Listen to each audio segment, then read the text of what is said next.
Patriots Pregame Show is the world's largest virtual tailgate, featuring fans of the 6-time Super Bowl champion New England Patriots. Fires down the middle for Gordon, reaches up, extends, lands in the end zone, between two defenders, touchdown, Patriots! Hardy, Mike Dussault, Paul Perillo, and Tamara Brown are here to do the grilling as your hosts. This week, the Patriots are on the road against the Carolina Panthers. James White cuts it under the right arm, cuts it upfield, driving forward, diving to the goal line! A touchdown! And a title for the Patriots! I can't believe it! Hardy, Mike Dussault, Paul Perillo, and Tamara Brown are here to get you ready for the game. It's football time, fellas. Let's get into it. Now, live from our studios inside Gillette Stadium, Patriots Nation, welcome to the Patriots Pregame Show presented by Dunkin. Well, Tamara and I are in a fight. That's breaking news here from Foxborough. Welcome into the Patriots Pregame Social. Wow. Fueled by Dunkin. I was unaware. It's already hot. It's already hot in here. That's it got heated. Got heated here quickly. Apparently, talking to text is something that does not sit well with Tamara Brown. So, I'm going to do it a lot. I think is my mic on? Is this thing on? Yeah. Okay. Yeah. I think it's more so I hate when people talk on speakerphone in public. It drives me nuts. See, now We're starting off early. Well, I agree about the loud cell phone conversations in public in general. Speakerphone, whatever.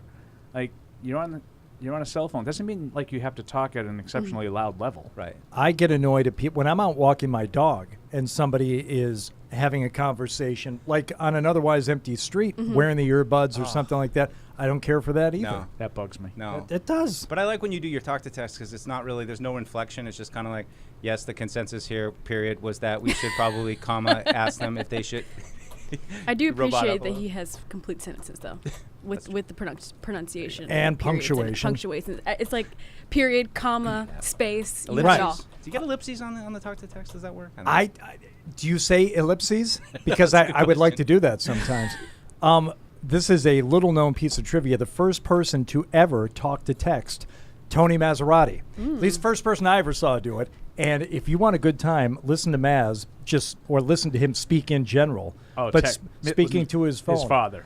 Like, when he texts his father, it's worth the price of admission. Tell him I will be there at 8:30 p.m. Period. Sorry, comma. I've Poor Mass. honestly never done talk to text. What? Okay, don't knock it till you try it. So do you ever text in the car? Yes. But what I will say, I like sending voice messages. Those are cool. Those are obnoxious. I've only done those by accident. Oh, my God. I can't believe we're off the rails 3 minutes into I'm sorry, did you want to talk about the game? We will. I mean, we got 2 hours. But, Tamara, do you leave voicemails when you call people? No. Okay, because that I am completely I out hang on. up. As soon as it gets to the voicemail, hang up. Yeah, it would have to be something of, like, great importance Exactly. for me to leave a voicemail. And I don't listen to them either. No. I'll read the transcript, and even if it doesn't make any sense, I'm like, I get the general idea. Right. Exactly. Well, usually you see they call, you'll know to call them back. I feel like that's what we have text for. It's like Right. you call, they don't answer, you text them like, call me back. Call If me it's back. something very important that I need, like I need someone to meet me somewhere or whatever, and I know that's it. Right, but very That's it. clear. Yep. I see the long one. I'm like reading it. It's like mom, hospital. I'm like, oh boy. Okay, I get it. I'll call her later. All right. Preseason game number 2 tonight. So starters, huh? Yeah. Status. Well, I hope so. I mean, I was holding out hope that we would see some starters last week, and we certainly didn't on the offense. A couple on the D. But tonight, some offensive starters. And I want to get to that, and also we'll get to our keys to the game here very quickly. But is there any chance any of the nonsense and tomfoolery and shenanigans that we saw earlier in the week spills over into the game tonight? I hope not either. But I think there's always there's a possibility. But doesn't sound like any of the Panthers are playing. So yeah, like I don't really think. I don't. I'm saying that like only half in jest. If their starters aren't playing, those are the guys that we're fighting. Yeah, and I would have to say that the guys who are playing tonight for Carolina, those are guys that are trying to make the roster. So I feel like you need to make most of every single rep you have out there and not be sent to the locker room. Right. This isn't you're not getting called up from the IHL, and you're not going to go out there and fight to get the coach's attention. No goons in football. No. All right. So let's get to the keys to the game, shall we? Why did you leave the keys up on the table? You wanted to.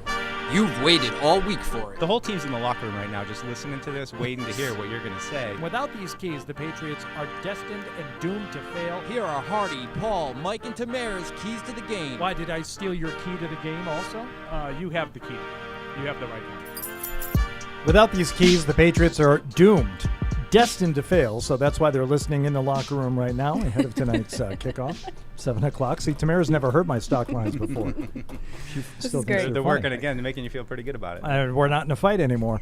All right, so keys to the game. Paul, you want to lead us off? Yeah. It's going to be very similar to what I had last week before I realized that no one was playing at all. Yeah. I think they need to get some of the offensive guys onto the field and get some rhythm offensively, have some success. And I think it's even more important because, Matt Rule said it's going to be third stringers out there. So, you really need to have some success when you're playing against lesser personnel on the other side. I think it's, for all aspects, I'd like to see better pass protection, better line play. I'd like to see a little bit of production running the ball. And most importantly for me, it always starts and ends with the passing game.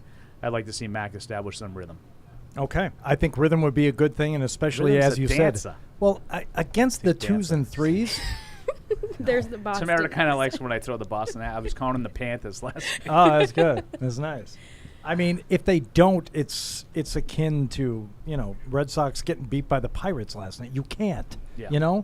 Yeah, and I'm not saying you have to win the game, but when your first unit is out there against the second and third string guys from the Panthers defense, you better be able to move the ball. Mm-hmm. I think that's a fair ask.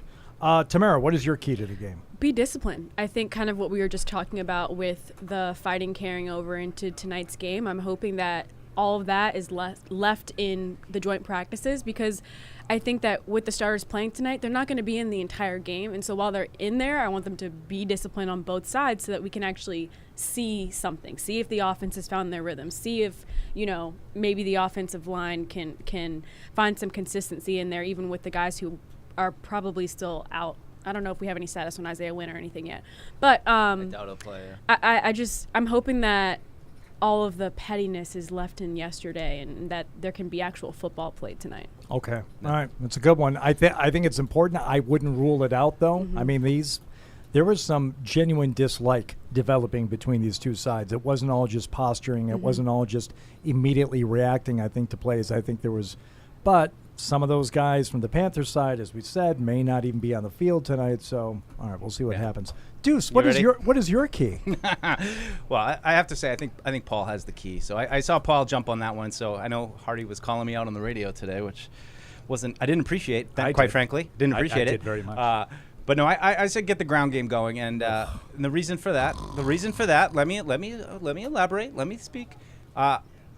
Certainly, everything Paul said is right, and you guys are right. You need Mac and the offense just generally to be better. I just feel like I've seen moments through training camp where the passing game looked pretty good. There have been moments throughout training camp, all right, that's it. That's a Patriots play.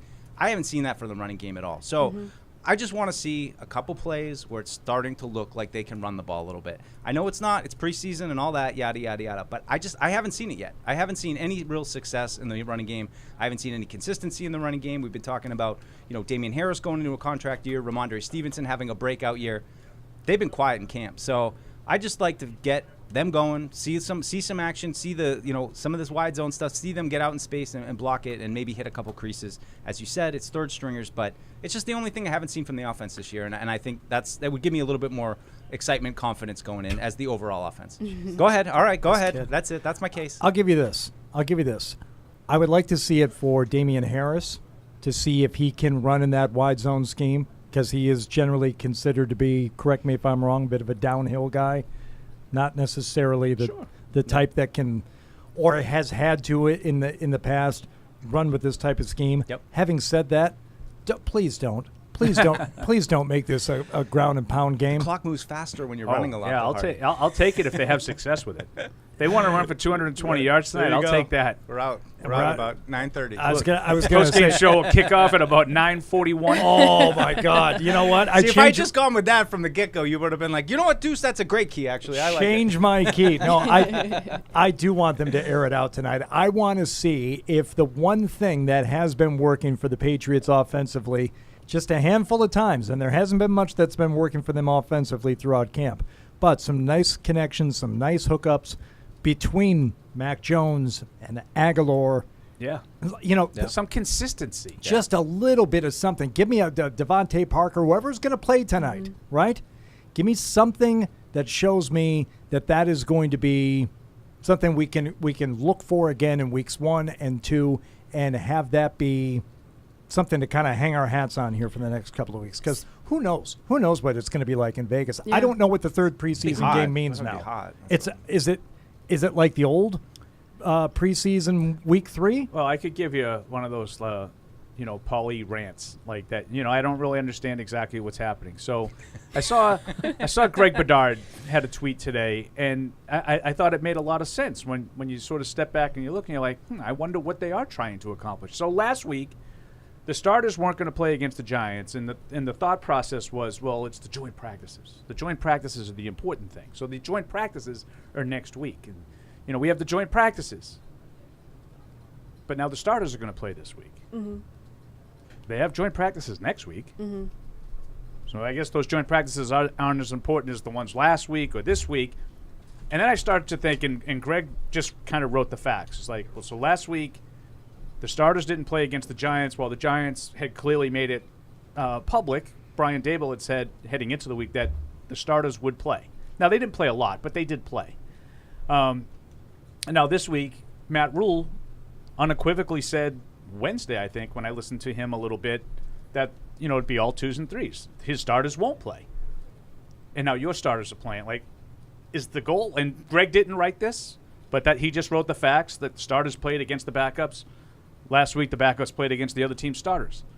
The inference that I draw is that intentional? Did he clearly knew going in who was going to be playing? Was it some part of his plan? I'm not criticizing. I'm just wondering if it was part of his plan. Well, I'm just stating the facts. Right, and I won't criticize it either, but I don't necessarily understand the benefit. Maybe he's looking to get his guys some confidence. Is that what the Panthers are here for? You know what? We should ask somebody. I don't know. We should ask somebody from the Panthers. Really? What do the Panthers We should go behind enemy lines. Oh, hello. The view from New England. We go behind enemy lines. But what about the view from the other side? And that's why you're our favorite pregame show guest every year. You guys know you tell everybody that. Oh, yeah? I was on with you guys in 2018 Thursday Night Football. Yep. And I was told I was the favorite guest of the show. Nope. No. Time now to go behind enemy lines. My God, it's coming right for us. And here she is, Augusta Stone, on Twitter at Augusta L. Stone. Yes, absolutely. Augusta L. Stone, yes. Nice to meet you. Hardy, Mike Dussault. I don't know if you've met anyone here. You and Tamara seem Hello. like you're fast friends. So I don't know. Tamara knows everybody. All right. No, great to be here. That's Paul. Everyone knows Paul. That's old guy. From Panthers.com. Yes, sir. So what did you make of this week of practice? Entertaining, not what we're accustomed to seeing here in terms of just the number of dust-ups here. Is that par for the course in Carolina? Is that what you're is that what you're kind of used to there? We're not used to that. It's a tough first question. No, I think I was told. So I will say I got to Carolina in June, so I'm relatively new to being with the Panthers. They told me coming in, they were like, it happens in joint practices. They will get up in each other's faces. I think there were some scuffles in training camp down in Spartanburg, South Carolina, just between the Panthers versus the Panthers. So I think emotions were pretty high. It was pretty intense. I think also they didn't have to battle with the weather as much. It's so nice up here. So when you think about it, I guess they have that added energy to be a little bit more frisky. But yeah, it was interesting. Every day we had something. It was either fields. It was the defensive fields on Tuesday, offensive fields for the Panthers on Wednesday. So it was interesting, though. Every time the whistles blew, the beep, beep, beep, beep, beep, we're all standing up like, oh, so we got another one? It was chippy. It was chippy for sure. What I know, as Paul was mentioning, Matt Rule said starters probably aren't going to play tonight. What are you kind of looking for? I know P.J. Walker going to start. Anything else you're kind of have your eye on in terms of guys trying to make a push? I think a lot of people are really interested in seeing Matt Corral. I mean, we saw him in the fourth quarter at Washington, so he didn't get as much playing time as I think some of the fans on my Twitter at least would have been like, where's Matt Corral? Why aren't we seeing more Matt Corral? It's going 50-50 exactly in the quarters. So first and third are P.J. Walker's, second and forth are Matt Corral's. Now, the reasoning behind that was given to us is like basically they're trying to get both of them in that backup mentality. So always be ready. We're going to throw you out there and be ready to go. So I think that's the philosophy behind it. But for me personally, I am excited to see Matt Corral. I mean, he did not look great against Washington. He looked like a rookie. I think that was a huge part of it. But you had those moments, you know, like when his helmet got ripped off. I don't know if y'all saw that, but gets his helmet ripped off and his eyes are just completely locked in on down the field. So he's like very focused and in a good mental place. So I'm excited to see him out there getting some more reps and just seeing both of them get, you know, more comfortable, I think. Yeah. Tamara, do you have a question for your new friend here? I love when I can bring up my Virginia Tech guys. It's always just my favorite part of the show. Barno, rookie defensive end. I saw that was in your article for things to watch. You know, he's one of those guys who had a great game last week against the Commanders. You know, what are we looking at today, you know, as he's hoping, you know, to make the roster? Exactly. No, he's disruptive. I was so impressed. He was one of those players, I think, in camp that kind of went overlooked. We weren't talking about him a lot, you know, and then he comes out against the Commanders, and he looks great. You know, he's getting in everybody's face. He's forcing turnovers, and he's just – I think he's one of those guys who's really kind of – learning quickly. He's sort of picking up at a very high pace for a rookie. So he's definitely one of them that I just think he has that kind of game switch in him. So yeah, no, I was super excited to see Barno, and I think he's one of those guys that you should be like on the lookout for, especially when they're looking for defensive depth. Yeah, when I saw you got drafted pretty late, I was like, you know, he's going to be a catch for somebody. I know he's a late round pick, and I know that he wasn't on the top of a lot of people's list, but I think that he's going to be, you know, something to look out for in today's game. Exactly. And if there's anything that the Panthers are looking for, it's defensive line depth. I mean, you know, that's something you're hearing ad nauseum right now. They're like, sign a pass rusher, sign a pass rusher. I think Barno's a good learn. I think he's a good start there. So, I mean, you know, everyone's so looking for a vet, but I mean, develop that guy. I don't see why not. You talked a little bit about Matt Corral, and he's one of the young guys. Are there, you know, a few others that maybe we will see tonight that, you know, maybe Patriots fans should keep an eye on? I think one of them that I want to talk about, another SEC guy. I came from the SEC as well, so I have had my eyes on some of these guys. Where in the SEC? I went to the University of Georgia. Oh, yes. Go Dogs. All right, so we'll have a separate show later with Augusta and TB, and we'll, you know, just, you know, we'll figure out the scraps based off of the SEC talk. Well, no, let the SEC people talk about their real college football while those of us who How much better is the SEC than, say, like the last 5 teams in the NFL? Oh my you know, I was going to say, I thought you were going to say in the Big Ten, because I'm a Michigan State guy, and they're like, people say like, Hardy, Michigan State looking good this year. I'm like, until they play one of the SEC teams, right. And then they get exposed for being slow. Like slow, fraudulent, bad at football. I mean, give it a name. That was hard. That was a little harsh. So Paul, I would love to see like last year's Georgia team versus like Jacksonville. You know, Jacksonville will win that game like 50-2. Like I make the joke about like how good the SEC is. Same thing. Pros. Yeah, college hoops, same thing. It's. Yeah. I mean, it's totally different. However, it is so next level. SEC is a pair. Just take that you're so much better than the rest of college football. Oh, yeah. Just take it. Exactly, just take it. You know, exactly. Live on that. It's top heavy though. Live on that. It's top heavy. Yeah, it is. The conferences. It is because you still have the Vandy's and you know Florida right Missouri, now. Florida's Auburn, been down. Whatever's going down down there. Rocket shots at I do. I'll take them all day long. You never got rocket shots at Auburn. You never got to your question. I did. I just some of the younger guys that. Oh yes. Like Shai Smith was a guy that Mike and I watched a lot during the course of the week. He kind of popped to us a little bit. Oh yeah, and that's another SEC guy, South Carolina, which is where I was before I took this job. But I was going to say an offensive lineman. I was going to say Cade Mays because you lost me. I don't pay attention. I'm telling you right now, there's somewhere that the Panthers are going to be looking for depth. It's at center right now. At Bradley Bozeman, another. Oh yeah, he went down SEC the other day, guy. right? He went down. Yep. And I was watching Mike. What I like about Cade Mays is he was another late round draft pick, but he is so versatile. They'll work him at all 5 positions. And they were working him at center some in practice, and I was like, this could be like, you know, his way of making the roster. And I'm just excited to see, one, where they put him, to what he does. I like watching the offensive line, though. I'm not going to lie. Those are some of my favorite combinations to watch. That's cool. So, yeah. We should have Evan come in. Evan and Augusta could talk about the offensive line play. I could have used you last week when it was my job to watch the offensive line in game one. We came in and said, what'd you see? I don't know. I watched the ball. I don't know. I watched that. And if I watch out TV, I watch where the camera takes me. Can I ask you one more? Could you give your opinion at what you saw this week of Mayfield and Sam Darnold, that kind of competition, how it's been playing out? I totally will. I mean, I will say, if you're watching the rep distribution, it is 50-50. It is a competition. Yep. You know, I mean, you'll see them. I think you guys saw it up here. They will change whatever drill they're doing, repping them. They'll get the work done.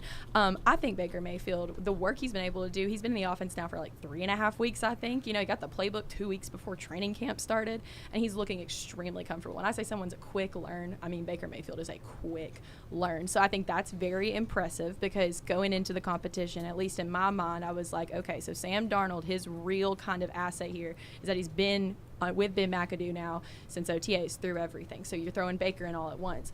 And a guy like Baker, who just has the moxie, the ability to learn quickly, and the ability to already win over his teammates, that's awesome. At the same time, Sam Darnold is consistent. He's a great teammate. Players love him. So there's benefits to both. I think they both played well. I will say that first day, the offense kind of, you know, especially the quarterbacks, they didn't look sharp. I mean, the Patriots secondary is trouble. It's trouble, and I think they saw that. But we saw them lock in, get a little bit more comfortable. You know, won't be seeing them tonight, but I mean, it's a competition. They'll tell you that. We don't know. Yeah, so. Seems like Baker, I think. Well, there was a report that I think it was so. from The Athletic. Yeah. I'm not sure who The Athletic writer is. Joe Person. Joe Person. Yep. Yeah. I actually did know that. I saw that on the sell Twitter. yourself I short, saw it on the Judge. Twitter machine.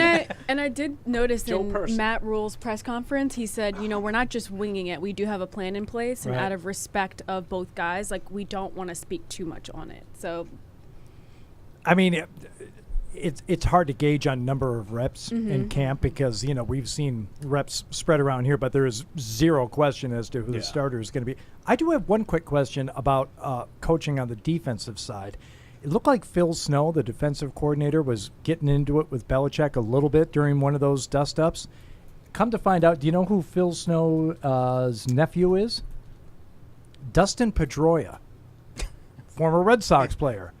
Bit of a hardo, bit of a guy who kind of like Walks with a little chip on his shoulder. yeah, but yeah, just anything on Phil Snow? Is he a fiery guy? Is he?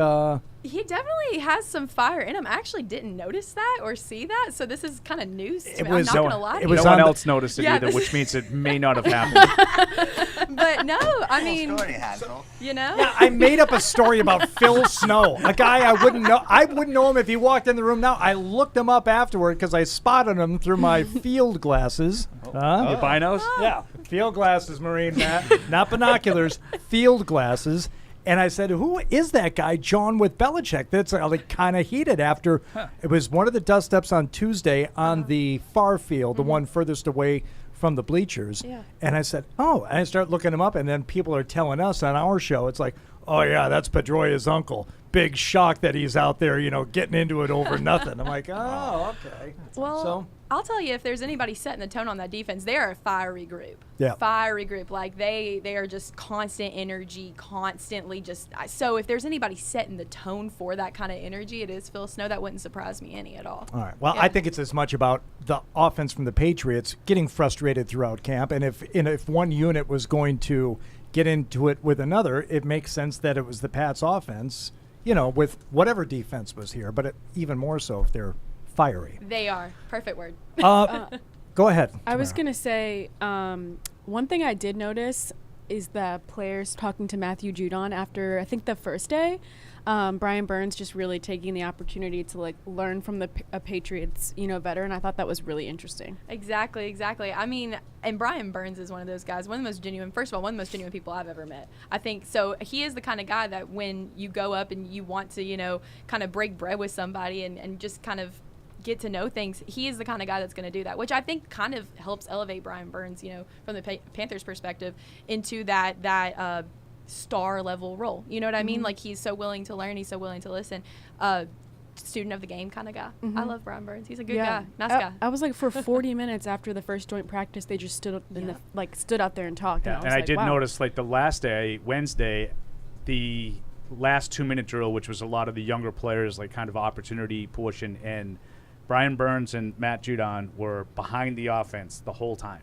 Like, the last probably, like, 20, 25 minutes of practice. Just the two of them. Pass rush And this talk. was after, several fights, several periods where, the sides were heated, and they're talking, and then it all ends with, that the military ceremony that we had with Joe Cardona, and both teams, 180 guys are all together now. You guys have been fighting constantly for 2 days. Yeah. It was good that they were able to sort of say, all right, that's on the field, and this is off the field. And Yeah. it was good. It's a good end to a contentious couple of days. Well, hopefully that's the end of it, and we just get some, some football tonight. Some football tonight. I was going to say game, but whatever. Football is a good way of saying it. Yeah, football. Yes. Yeah, that's what we're looking for. Augusta, thanks so much for coming in. Of course. Thanks for having me, guys. This was super fun. Very nice to meet you. Panthers.com at Augusta L. Stone on Twitter. That is a soap opera name. Oh, Augusta Stone. L Stone. L is my middle name. It's my middle initial. My middle name is Lee. So I'm Augusta Lee Stone. Augusta L. Stone is my Twitter handle. So, yeah. Gotcha. Thank y'all. Thanks, Appreciate Augusta. it. Appreciate it. I love when our guests come in studio. It makes It's so much better. It's so much better. much better. It is. So cool. I'm glad that we get a chance to talk about Baker Mayfield here for just a moment, because the cautionary tale I think that you could talk about with Baker Mayfield relates to Mac Jones, because Baker Mayfield had a very impressive rookie year. Yeah. Did he fall off a little bit in his second year? Yeah. So this is the thing that I always think about when people are talking about Mac Jones. It's like, okay, well, Pats, I made the playoffs last year, but next year, Mac will be back and Mac will be better. And I always kind of raise my hand. I mean, like, are we sure? Are we certain of that? And now you compound that with a new offense and new guys coaching him up. Yeah. I don't think Mac is bad in any way, shape, or form. He hasn't shown me anything in camp that would indicate to me he's done anything but work in the offseason and get better. But it's not uncommon, and with Baker Mayfield in here tonight, it should serve as a reminder that sometimes guys fall off in their second year. Yeah, when I think you would hope that, all this talk of the offensive change, why did they do it? We're trying to simplify it. We hope that they're trying to play to Mac's strengths. We've talked a lot, on the various shows about trying to go back to some of the Alabama stuff that they did, RPO stuff that Mac was very successful with. So I'm hopeful that this whole, thing that they're trying to do with the offense will pay off and will, help Mac avoid, falling into that kind of rut.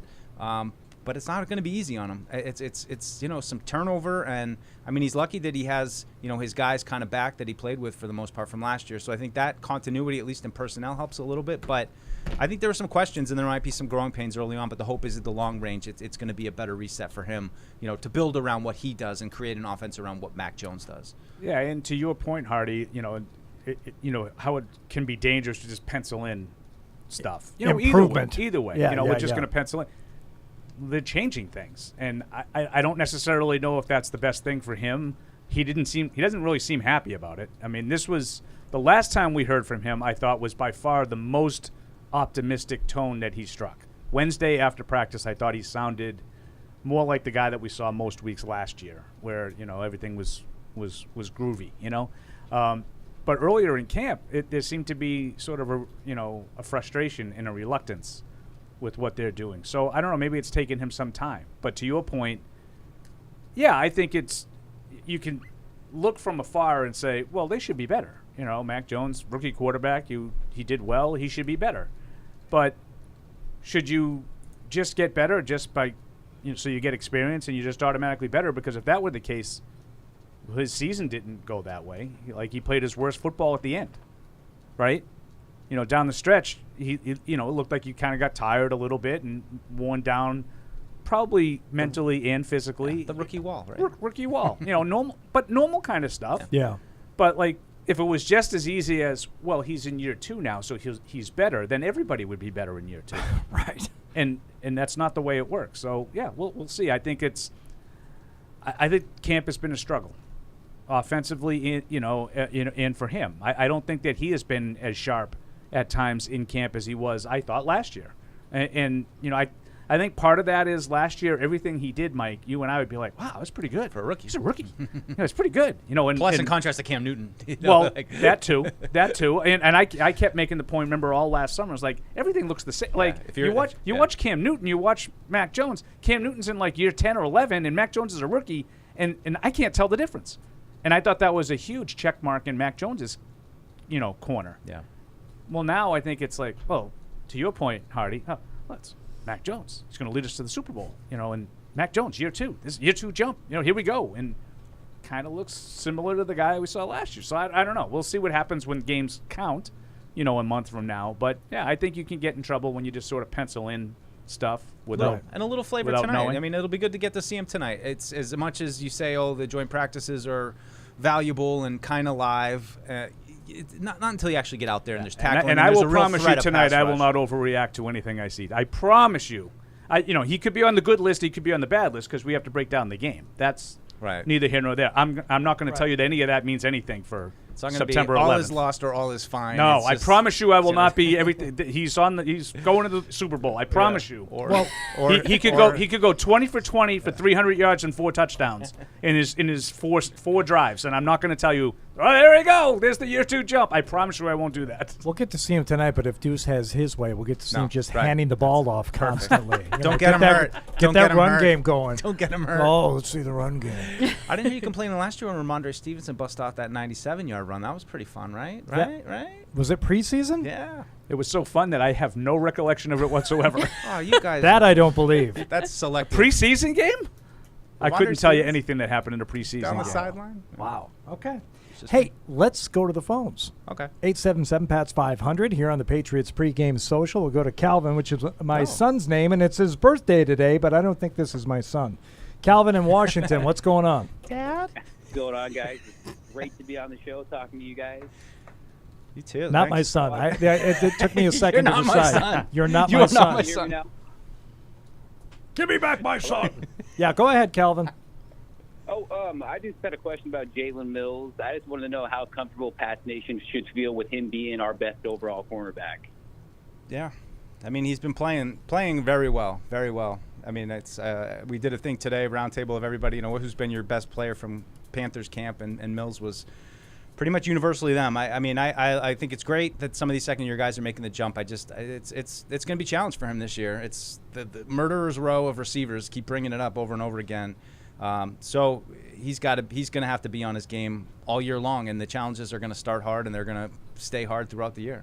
I think we'll have a pretty good idea maybe next week after Las Vegas, just him practicing up against Devontae. I think that's going to be maybe give us some good insight on where he is. Yeah. He definitely looked incredible this week going up against DJ Moore, but he'll have some bigger wide receivers to face next week. What were you so exasperated about? Deuce's potty mouth just sticks out to me all the time. What did I say? It's too late now. Oh.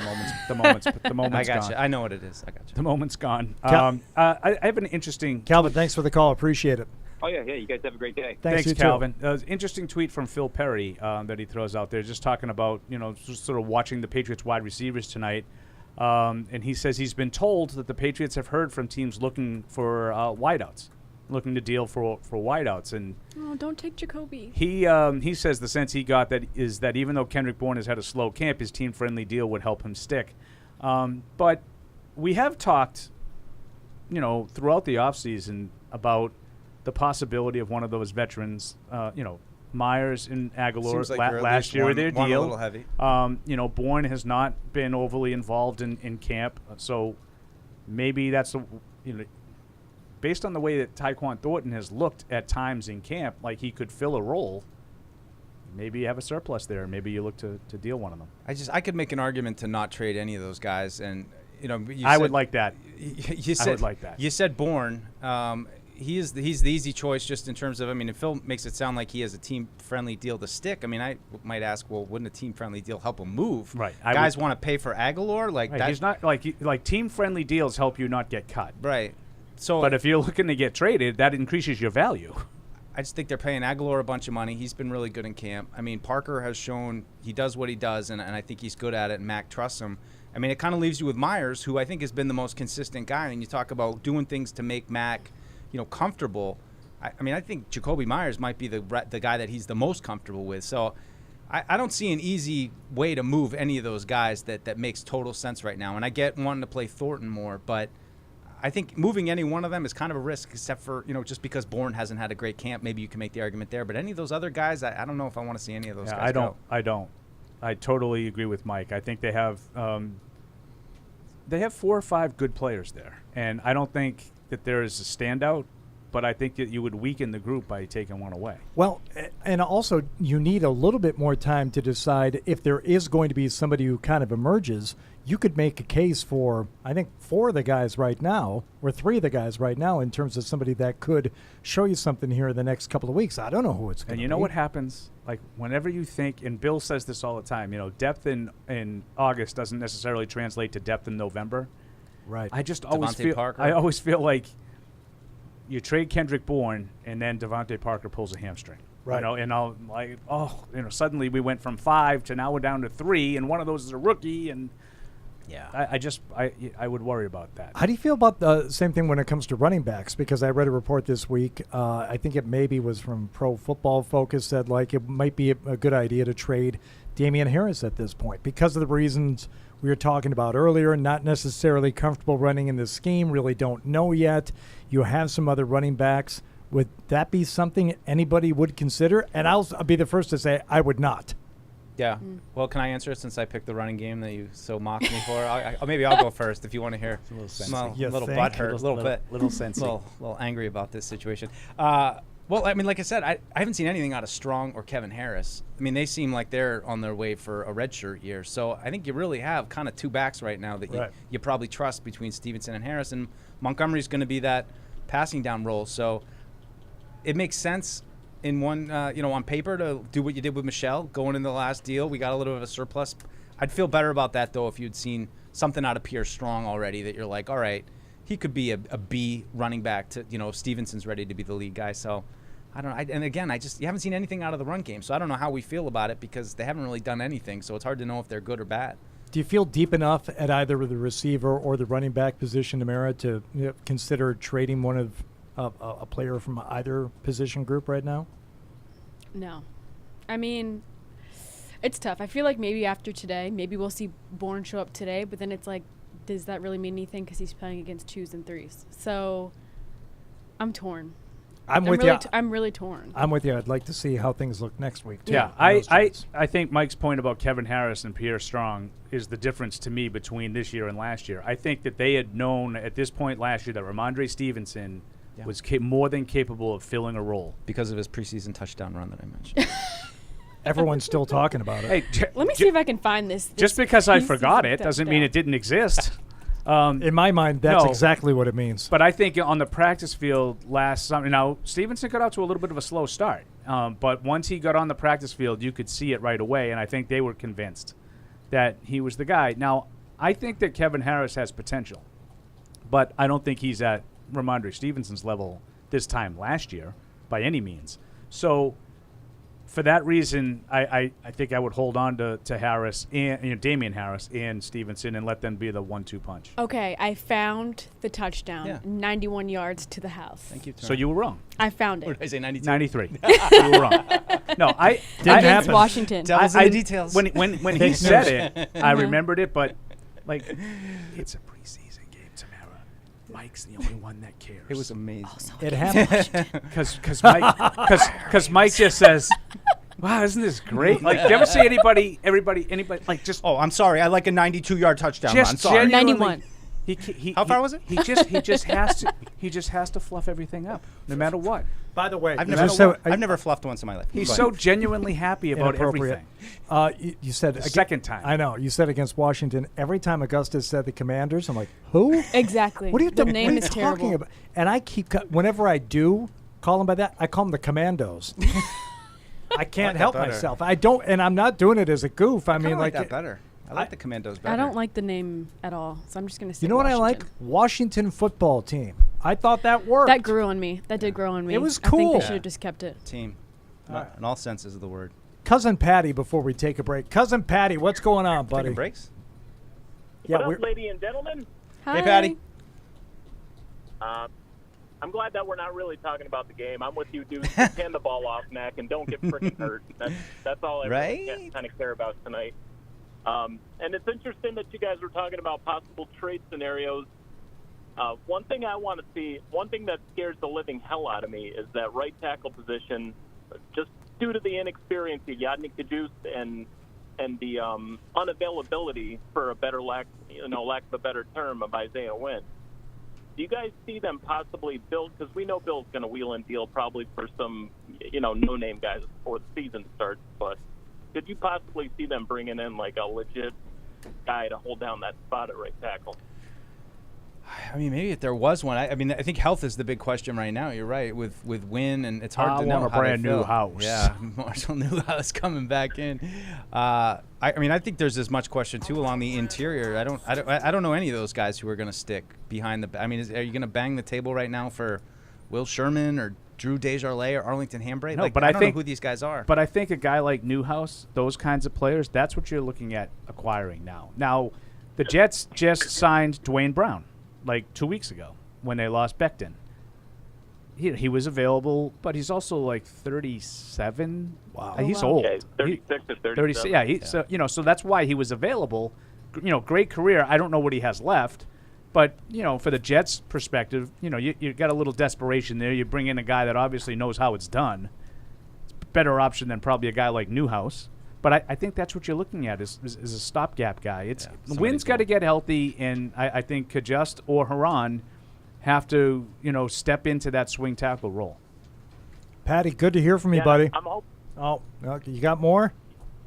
I was just going to say, I'm hoping a little bit more that it's Kajus Paul than Haran, because Haran, just from what I've gleaned, from what I've listened to from you guys, it sounds like he's kind of struggled a little bit this camp session too.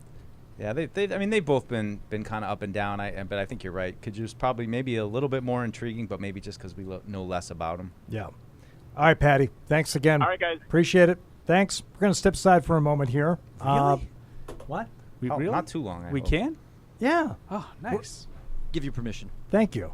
You know who else gives me permission is Dunkin. They're ready for you to fall hard. Get your fill of the fall with the pumpkin spice signature latte from Dunkin' or the pumpkin cream cold brew. Now $3 for a medium. Price and participation may vary. Limited time offer. Terms apply. Patriot Place is the region's #1 shopping, dining, and entertainment destination.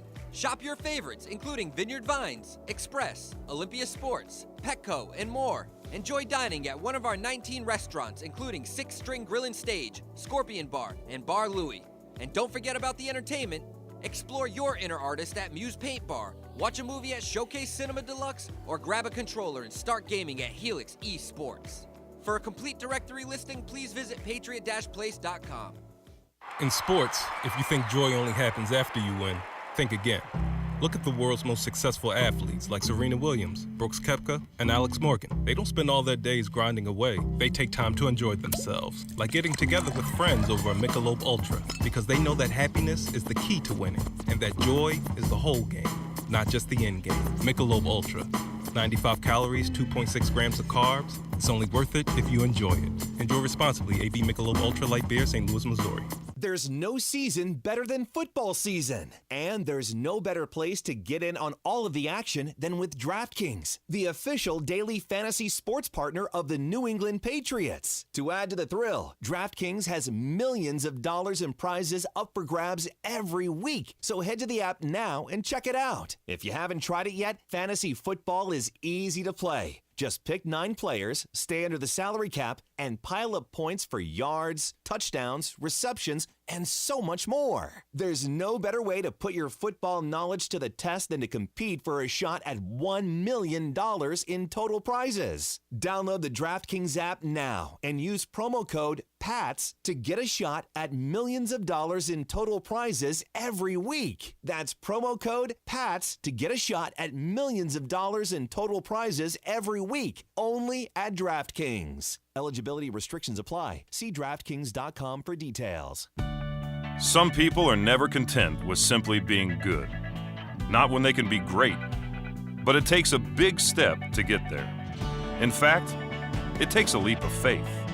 A belief in what you're striving toward. and a willingness to make the commitment day in and day out to something bigger than yourself. Putnam is proud to partner with those who share their own commitment to performance excellence. This is Matt Light for Putnam Investments, a world of investing. Johnny, you funny. Join the conversation by calling the Ace Ticket hotline at 855-PATS-500 or email the show at webradio@patriots.com. We begin with Steve in New York. Please, let's start the season off right. Yes, he's the. No! Live from our studios inside Gillette Stadium, here's Hardy.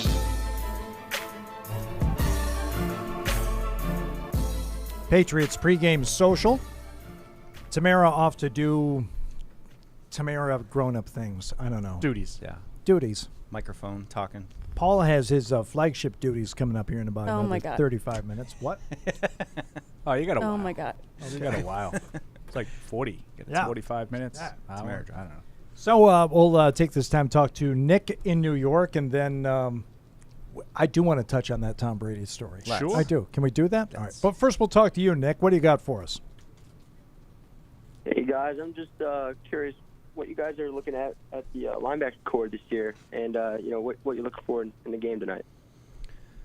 All right, so what are you looking at, Mr. Defense, over there from the linebackers? What do you got your peepers peeled for tonight? What's popular in the ocular for one Mike Dussault? Well, we'll see who plays. I mean, I'd like to see how it's all coming together with Raekwon McMillan and Bentley and Mac Wilson. Those seem like those guys are kind of be the new trio.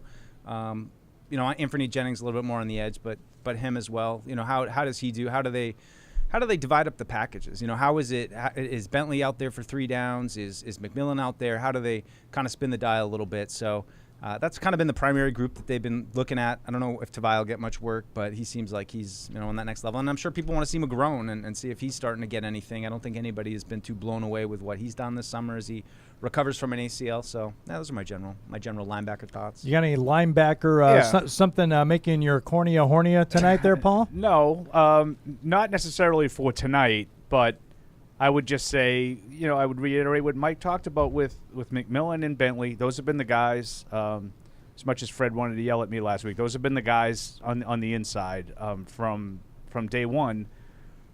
I think that there's a chance that, McMillan might be a little bit, quicker and more mobile than like Hightower or Van Noy was a year ago. And I think Mac Wilson has sort of emerged as a potential guy in sub packages that can absolutely run. He's small, and I think these are the kinds of players I think we've been clamoring for the last year or two.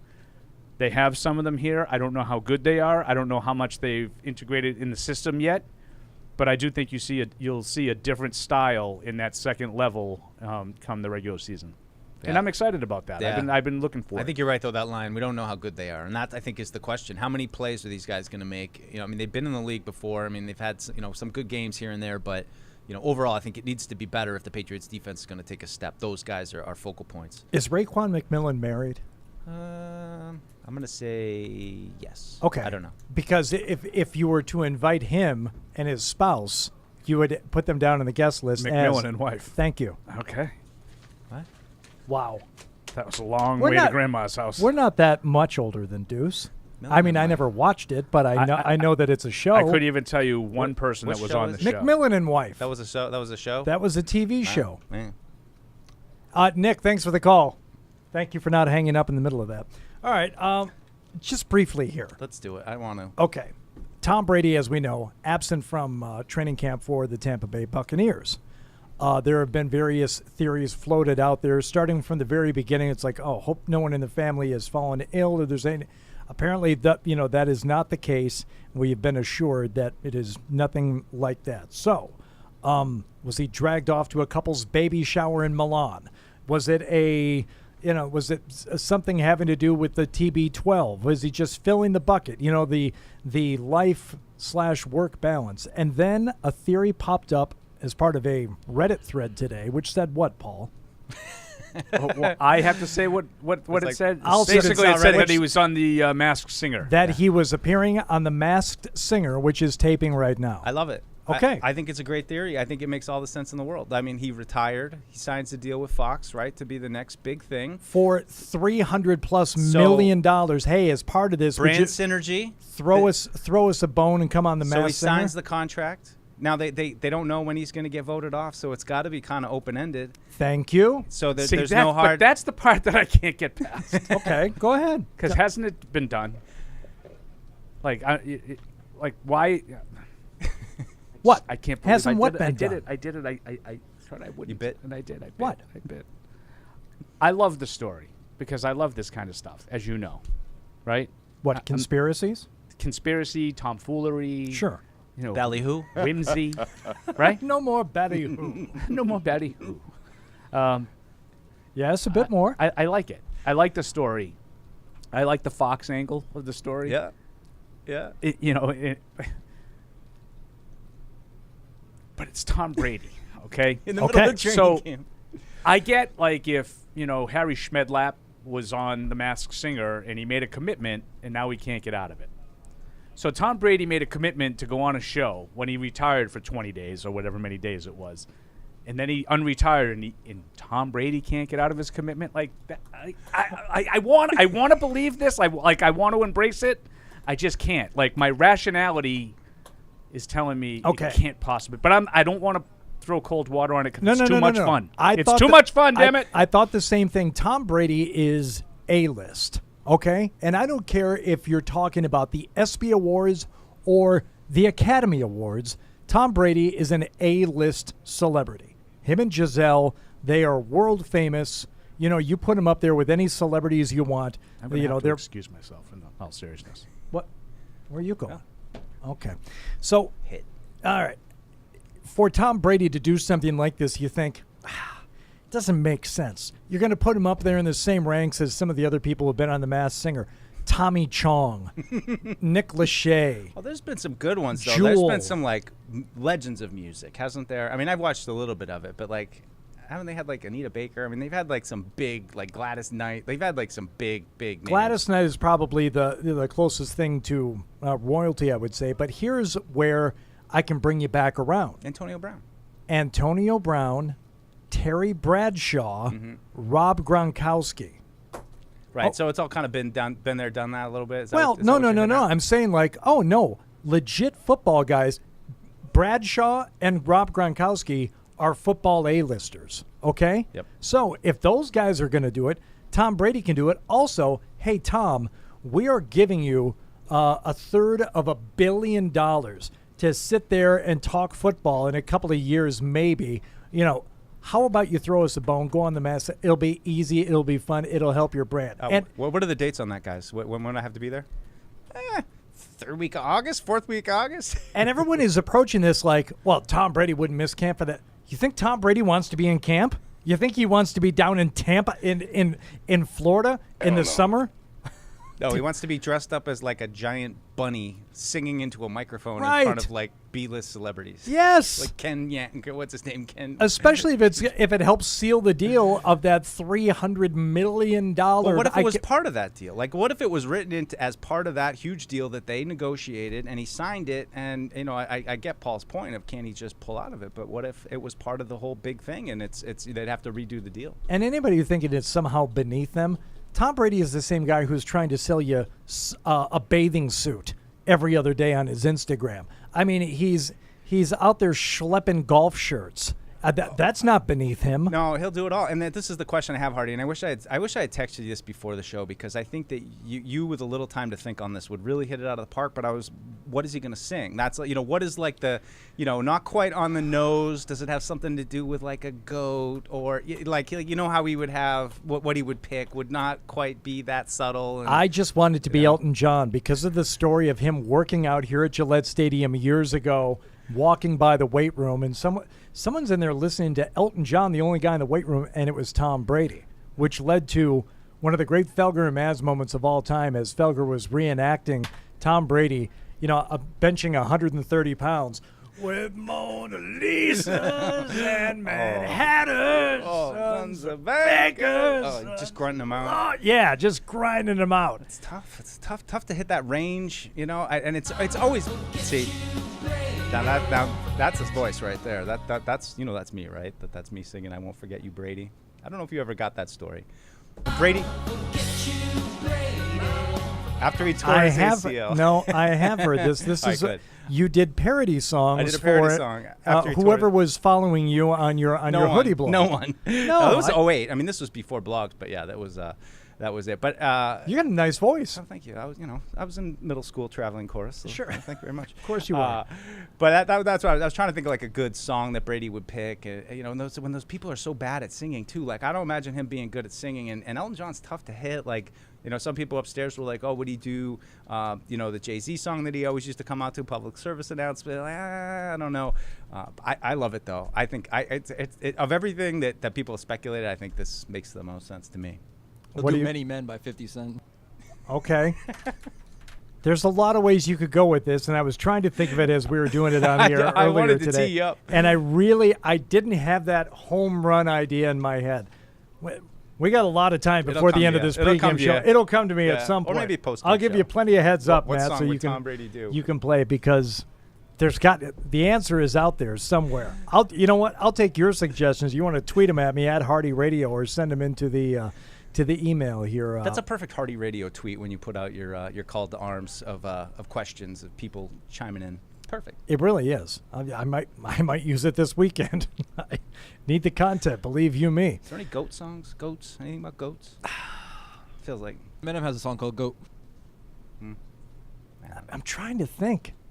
Billy Goat, something. Because we're getting into like the '80s Satanism, like goats and all that kind of pentagram. Like sure. Yes, a bit we're more. We're treading in that a little bit. Yeah. But he's a '90s, '80s, '90s baby. So something in there. I'm not sure. Some early hip hop might be his jam. I don't know. What would you do? You went on the Masked Singer right now, Deuce. Man, you got and you want to win. Well, I've done some karaoke. Did the Wanderer a couple times. I'm the type of guy that likes to roam around, never in one place. My wife didn't like that one too much. Amy by Pure Perry League. You know that one, right? Amy, what you want to do? Do you know what he's talking about? Oh, okay, that one.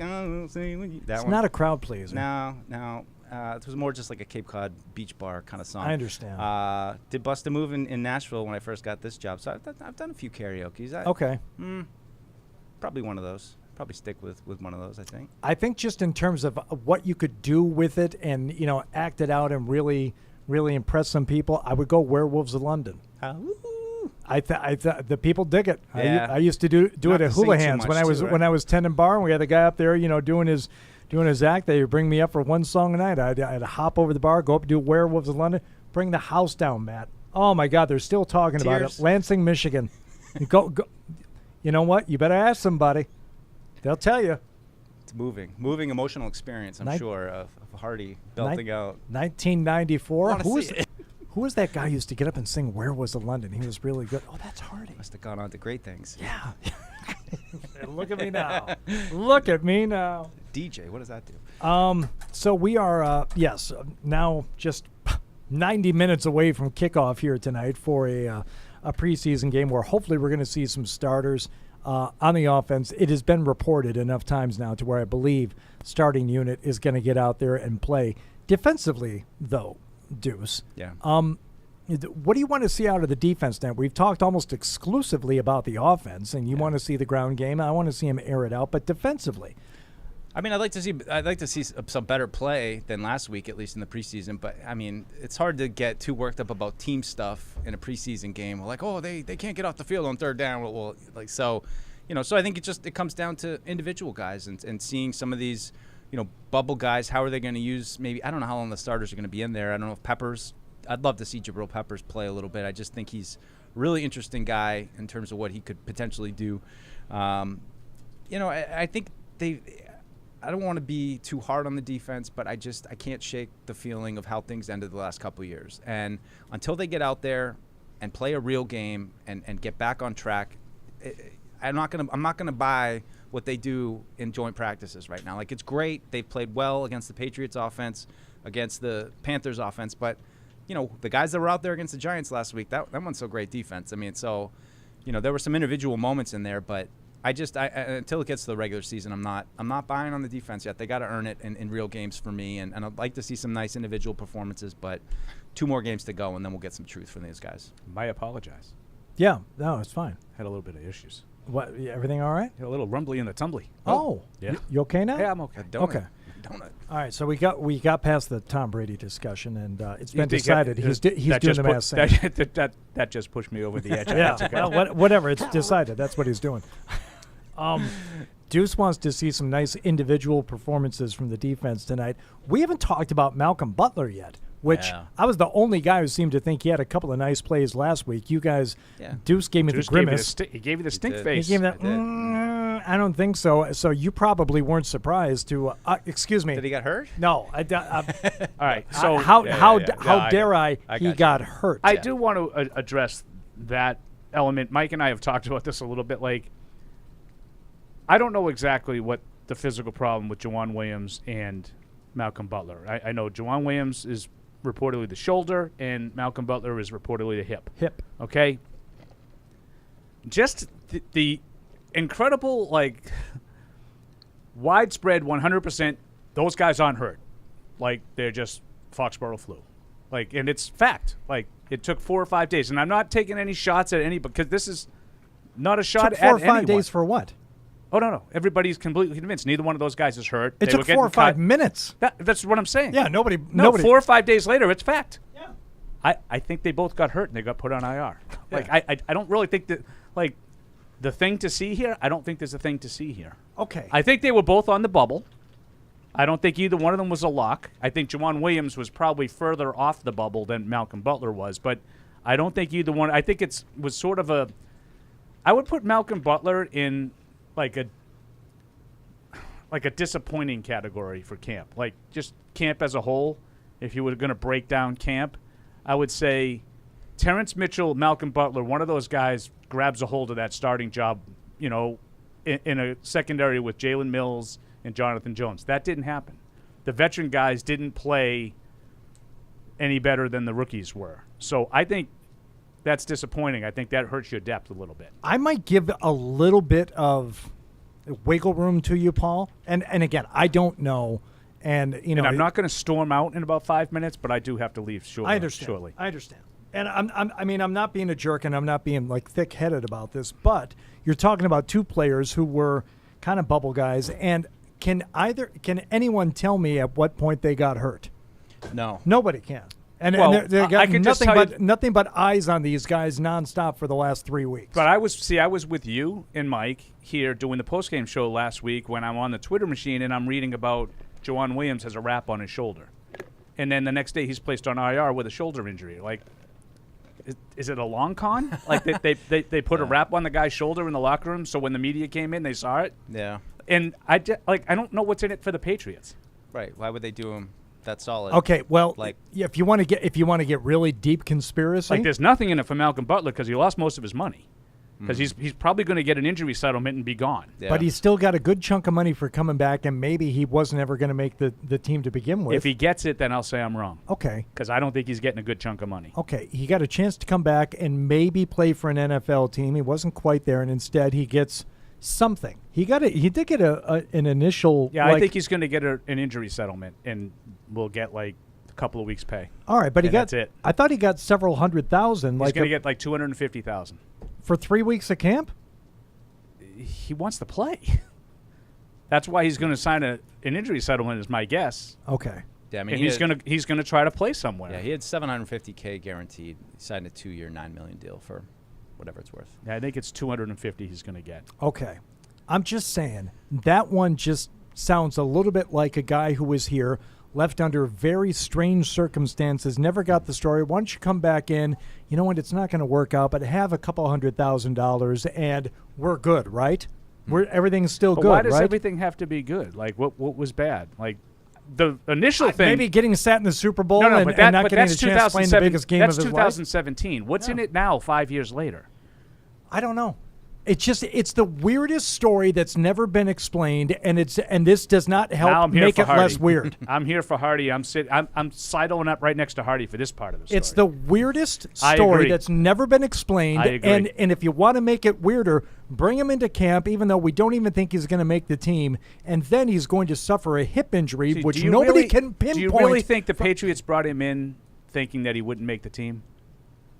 I think they didn't know, but I think they're more than happy to give him a couple $100,000 to keep everybody friendly and not telling tales out of school. When did he sign, Mike? Can you remember off the top of your head? Not off the top of my head, but yeah. And I've said this. I'm going to guess if Jack Jones and Marcus Jones didn't get drafted, Malcolm Butler was going to play if he was healthy. I mean, March 23rd. Yeah, so that's before the draft. Okay. My guess is if you don't draft two cornerbacks that you feel pretty good about, Malcolm Butler was strongly in their plans. Okay. Now, maybe you guys are right. And I'm not picking on you, Hardy, because I'm the only one that thinks he's hurt.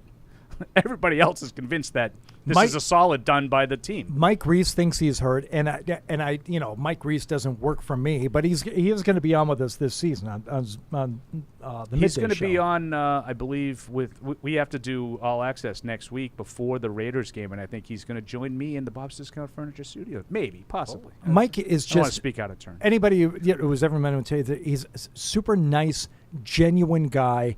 And by the way, he has had some very honest things to say about the Patriots here over the last week or so. So he's very much like you guys, even though he seems to be a team-friendly guy. He'll tell you what he's thinking. He'll tell you like it is. And he told me, Hardy, I think he's hurt. I think it's legit. I think he's got the hip. And I said, okay, not that it's your job to tell me, but when? Because I've been watching him. I'm watching the game. I watch him in practice. He's out there. Yeah. Doesn't seem hurt. When did he get hurt? Yeah, I didn't Why see is it that he can't? Now you can't play football at all this year. You can't play. Right. Between now and January. Nope. There's no chance. IR. That's a big jump from being out there last week and being in practice to nope, can't play anymore this year. Yeah, as I'm thinking back even to Raekwon McMillan last year, which didn't seem like a big deal. Like you saw him get a little bit hurt in practice, and then he walked off, and it didn't seem like anything major. And then it was like, oh no, he tore his ACL. He's out for the season. That's as close as I can get to remembering. ACL, I get but ACL is that type of It's injury. a little bit different. It is. It is different. I don't know. I haven't really put too much thought into it. I just kind of assumed he was hurt. But I think this is one of those weird injuries where it probably wouldn't have really mattered all that much if it had happened like next week. But because you got 2 preseason games left, you kind of need some cornerback depth. You would have needed Jawan Williams and Malcolm Butler to play a bunch of snaps. So I just think it gives an opportunity to, Sean Wade I think has a huge opportunity. Jack Jones isn't going anywhere. They signed this kid Devin Hafford. So these younger guys are going to get a little bit more of an opportunity maybe.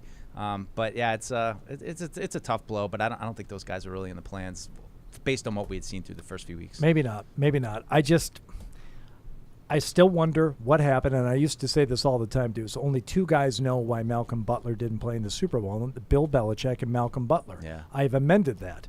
There's one Somebody guy. else. Who else? There's one guy who knows why he didn't play in the Super Bowl, for sure. Just Bill? You think Just even Bill. Malcolm's still kind of like, I don't know. Yeah. And I don't think Malcolm would have come back here if he really didn't know.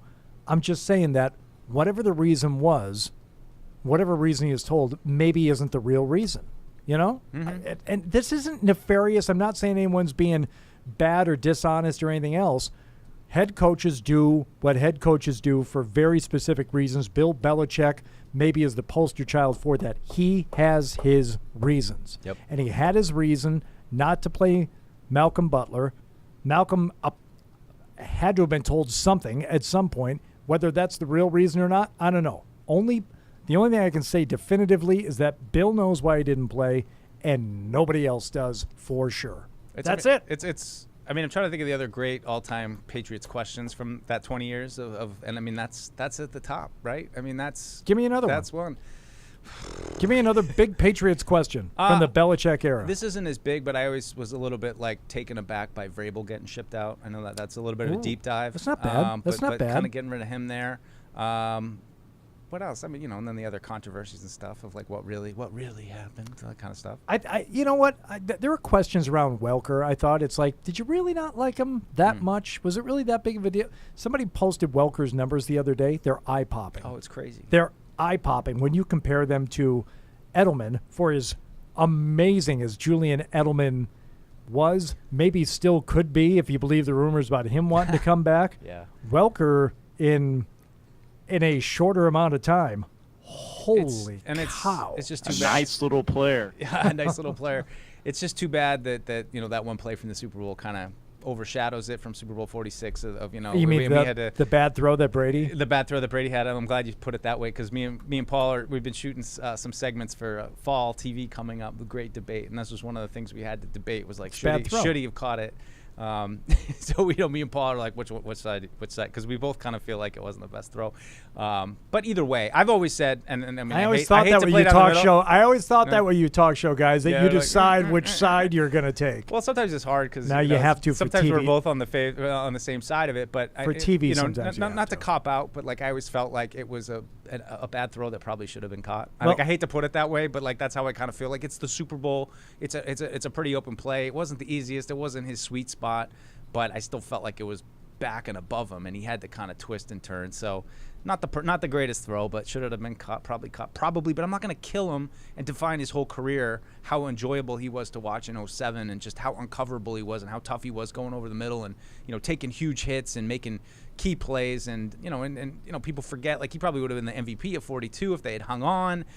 So I don't know. I love Wes Welker, and I just wish he didn't get as much of a bum rap for just that one play. But the question is, why couldn't they figure out a way to keep him here? And maybe they thought he was done. You saw what he did in Denver, and he wasn't great, but the contract wasn't prohibitive. I think the Patriots absolutely could afford to keep him, and I think Brady still wanted him here. Well, it's funny because in retrospect now, you kept Edelman, and I don't think anybody was high on Edelman at that point. I mean, he had maybe one visit to the Giants, and you brought in Amendola. And I think at that time, everyone was – I mean, I remember kind of random story being at a Holy Cross alumni event in Beverly Hills talking to Bill Simmons. First time I met Bill Simmons, and it was right at this time. And he's literally like, you never forget that, do you? What do you think about Welker? Like that was what he hopped into, and that's what we were talking about. And I remember saying at the time, I'm like, I don't know, they got Amendola and Edelman. I feel like they're just going to kind of turn it over. I mean, they did. It was a little bit hairy there at the beginning, especially when you didn't know what you had in Edelman. I mean, Edelman was just kind of like a guy who had been hurt a bunch and – showed some potential like Welker to be able to do that stuff in the middle that he did. But yeah, it's funny how they turn him over and to continue the thread. It's a receiver I feel like they're kind of missing from the group. Like they don't really have that guy now anymore. Right. And I'm seeing all this stuff about this kid from UCLA, Kyle Phillips, that I really liked in the draft. That they're showing him on one of those little whip routes, just dusting Logan Ryan in practice a couple of days ago, and it's like, ooh, that's. I think the Patriots have some good receivers on the roster right now that all kind of do different things, but I still don't think that they have that Edelman, Welker, quick open, little small shifty guy in the middle, even Deion Branch to some extent. I miss that player. I feel like that's a quarterback's best friend, and I think something Mac Jones could use and grow with, And grow with is the key, because you take Julian Edelman or, Wes Welker in their prime, stick them in this offense right now. I don't know if Mac Jones knows what to do with them. Right. That's a special relationship between a quarterback and a receiver of that caliber who's going to get underneath, do the shoestring catches, the shoelace catches, and, just on a dime, and it's all about timing, and it would take a while to develop. All the more reason to have someone in here now. May not set the world on fire the first year. Give it some time. Yeah. See if that becomes like as Edelman became, and as Zoe always used to say, and I didn't quite believe him at first. He said, Brady, Gronkowski, obviously, two of the best to ever play the position. But the motor of the offense was Julian Edelman. He was the guy. He was the one that, that was the reliable, the chain mover, the 6-yard guy, the underneath routes, the guy who's going to be there. The 3rd and 13 guy. Even in the Super Bowl, 3rd and long, some of those plays that Edelman came through. And sometime last year during when Edelman got into the media, he talked about just the connection that he had with Brady and, the unspoken language that they had and just the knowledge that they had together and, rattling off all the different things that would be going through his mind that he knew was going through Tom's mind, and they were just on the same page. So, I have actually pretty high expectations for this offense this year. I know that they don't have that number 1A kind of a guy, but I think that they've got a number of different threats that if you find the right matchup, you're going to get maybe Devontae Parker on a small corner, or you're going to get Nelson Aguilar on somebody who maybe isn't quite as good as an athlete as he is, or you're going to get Jacoby Myers on somebody in the middle of the field like a linebacker who he can get open against. So I think if Mac is able to get to that, throw to the open guy kind of cliche, I think they'll be all right. But I still would just love to see one of those little quick guys in the middle that can just get open quick, catch it, and gain some yards right away. That's the only thing I think they're missing on offense right now. And I tell you, if they can run the ball on top of That's it like right. you want them to tonight, ground and pound, 200 yards, Russian offense. Cloud dust. You're going to hear me yelling in the press box if Ramondre bakes off a long runner. So that'll be going 92 crazy. yards. Or is it 91? I forget. I forget Doesn't too. really matter. Andre in Connecticut, what's going on, Andre? Yeah, guys, what's going on? Hey. I tried to call last week and couldn't get in, but it's good to talk to you guys this time. Well, thanks for calling back. What do you got for us? Tough club. Yeah. So I wanted to ask about the quarterback situation because I know you guys were talking about it last week a bit, and sort of the Brian Hoyer situation. Can he still play? And I'm just thinking about that week against Kansas City in the 2020 season when Cam had COVID that game, and I just felt like that was the moment I knew that Brian just really couldn't do it anymore. Do you guys feel like he makes the roster and can really just actually play the duration of the season if the Pats needed him this year? Or do you think there's an option that we just go with 2 quarterbacks this year? No, no, he's making the roster. I think he's definitely making the roster, but I totally get what you're saying because I think when you brought in Hoyer or you have Hoyer on the team, you think, all right, he can come in here. He may not win us a game, but I don't think he's going to lose us a game. And now you had that Kansas City game where it was like, he can lose you a game. He didn't do the veteran things of you can't The end one a thing half that- at a sack, without getting points. Like, those kind of things are what are unacceptable. But I thought, overall, I think when he's in there in the offense, he looks fine. So I don't think he's going anywhere. I think, Zappe certainly is impressed with some things, but I still think that despite that performance in Kansas City, they still kind of view him as, a mentor, a guy that could hopefully come in and not lose a game for you again. But who knows, as the season progresses, maybe you do start to see some of Zappe as, as the backup. That might be asking a little bit much, but I think it's asking a bit much. Andre, let me put your fears to rest. He's going to make the squad. He's going to be your backup quarterback for a bit. Let me tell you something else. Some of the drills I saw in the joints this week with Carolina, Hoyer looked good. Yeah, he looked good. He looked good in the preseason game last week. He's fine. He's fine. Look, if something horrible happens and you're going to be without Mac Jones for a few games, that's not good. That's not good for either situation. But they're going to go with Hoyer in that circumstance, and he's going to be here for a bit. And hopefully it's not something that you come to rely on. But he's fine for now. So hey, Andre, thanks for the call. We appreciate it. All right, thanks so much. All right, thank you. Yeah, I mean, he looked good in some of those joint drills and some of those plays that he was running, but he's here, I think, as a mentor. I think he's here as a guy to help learn. And, you see him walking off the field a couple of times during the training camps with Mac, and he's talking to Mac, and you can tell they're engaged. They're talking about stuff. He's pointing out stuff on the field, and he's, whether by instruction or not, whether, the coaches are telling him, go help Mac along, he's doing it anyway. It's another interesting thing, Hardy, that just kind of occurred to me is that, you talk about bringing Brian Hoyer in here because he's been experienced in this Patriots offense. Well, now they've changed the offense. I'd be curious what his real take on this is. Like, if you're not here to provide insight into this Josh McDaniels offense, like, I'm sure he's been in other systems. He still has experience. He's been in other and stuff. systems. But, but still, I wonder what, like, for him as a veteran who's been in a few systems to be like, because he has a unique perspective of, I see why we're doing this, because he has context of other NFL offenses, of how things are maybe done elsewhere that wasn't this Josh McDaniels, offense that was, honed here over 20 years to Tom Brady. I think he's the perfect guy for it because he can, as you just said, just alluded to anyway, he knows what system Mac Jones was, learning at first with Josh, and now they're going to say, I've done this here. Let me show you how they're similar. Yeah. Let me show you why it's not so crazy and why this can work this way, and you can think about it in these terms. Yeah, he's got like some mnemonic devices to help him along, like little tips, whatever, little cheat sheet. Whatever. Help him along. You give him any tips, English tips. I like it. You know that one? No. English tips? Come, say anything.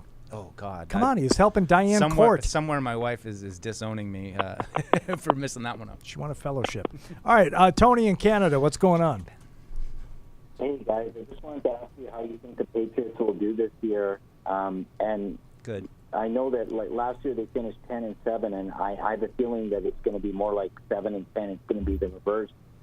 because of what the other teams have done in the AFC. So I'd like you to get your impression. And just to finish off the sentence, so the Patriots are either they're gonna win 10 or more games this year, or they're gonna lose 10 or more games. And what would be the reason or rationale? What do you guys think? Oh, I see, Tony. I like this question. These are fun, as opposed to trying to come up with a schedule. What would surprise you more, the Patriots winning 10 or more games or losing 10 or more games? I mean, at this point, probably winning 10 or more games. Oh, see, I'd be more surprised if they lost 10 or more. I don't. A great question. It's a. Thank you, Tony in Canada. 10's a good number too, because that's where, like you said, they were last year. So I just feel like they're going to be right in the same kind of neighborhood. You'd be really surprised that the same record this year as they did last year. No, 10-7. Yeah, I guess I'd be surprised if they got to 11. I hate to say it like that now, 10 but 10 or you more. know what I mean? 10 or more. I'd be very surprised, but I would if have they to won 10. Yeah, I would have to say more surprised if they lost 10. I think it's like the same. I think it's about the same. It's tough. It's tough. I mean, that's the neighborhood I feel like they're going to be in. But it's a much harder schedule. 7 and 10, 10-7, somewhere in the middle. It's a much harder schedule. You don't know which games are going to kind of line up like a couple of them did last year, where half the team gets sick, or you have a couple key injuries. I mean, that'll happen. The whole store got the flu. the whole Browns got the flu. It does, and I hate to middle it like this because it sucks, but it does really have that 9-8, 8-9 feel to it right now. It's like somewhere right in there. You look at the schedule, you see what the other teams have done. The only thing I can point to, and when we, and I'm not circling games on the schedule. I don't think anybody is doing that. But you just look at the teams you got to play a couple of times, right? Buffalo. Albert Breer was at Buffalo at their training camp. He's been to a bunch of them. I said, Bert, how they look? He said, good. He said they look like a team that has looked good in they years. Look like when you used to watch camp here.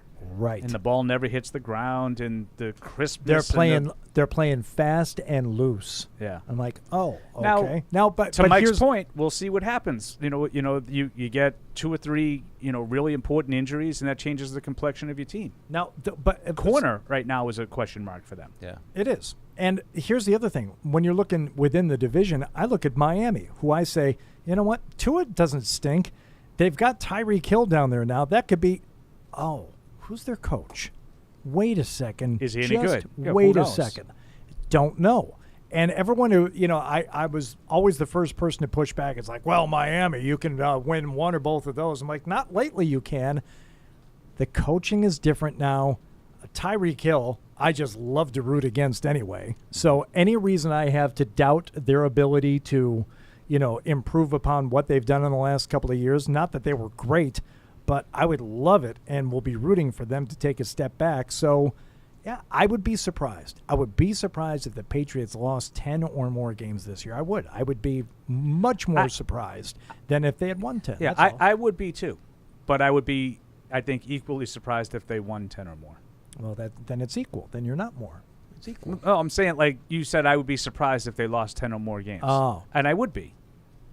I would be surprised. I think 7 and 10, I don't know. It's a tough one. I'll go with Hardy because you know me. I tend to look at the glass half full. I'm going to go with Hardy and say I'd be more surprised if they lost 10. That's what they've always said about Paul. That's what they should say. You know what? He's so positive. That's the thing about Perillo. He's so upbeat. Yeah. All the time. Yeah. It's funny in my mind the difference between 10 wins and 11 wins as I'm pondering this question, because I'm like 10. I'm like, I could kind of, and I'm not even like doing the numbers in my head of each game or anything. But there's something about like making a step forward and winning 11 that seems.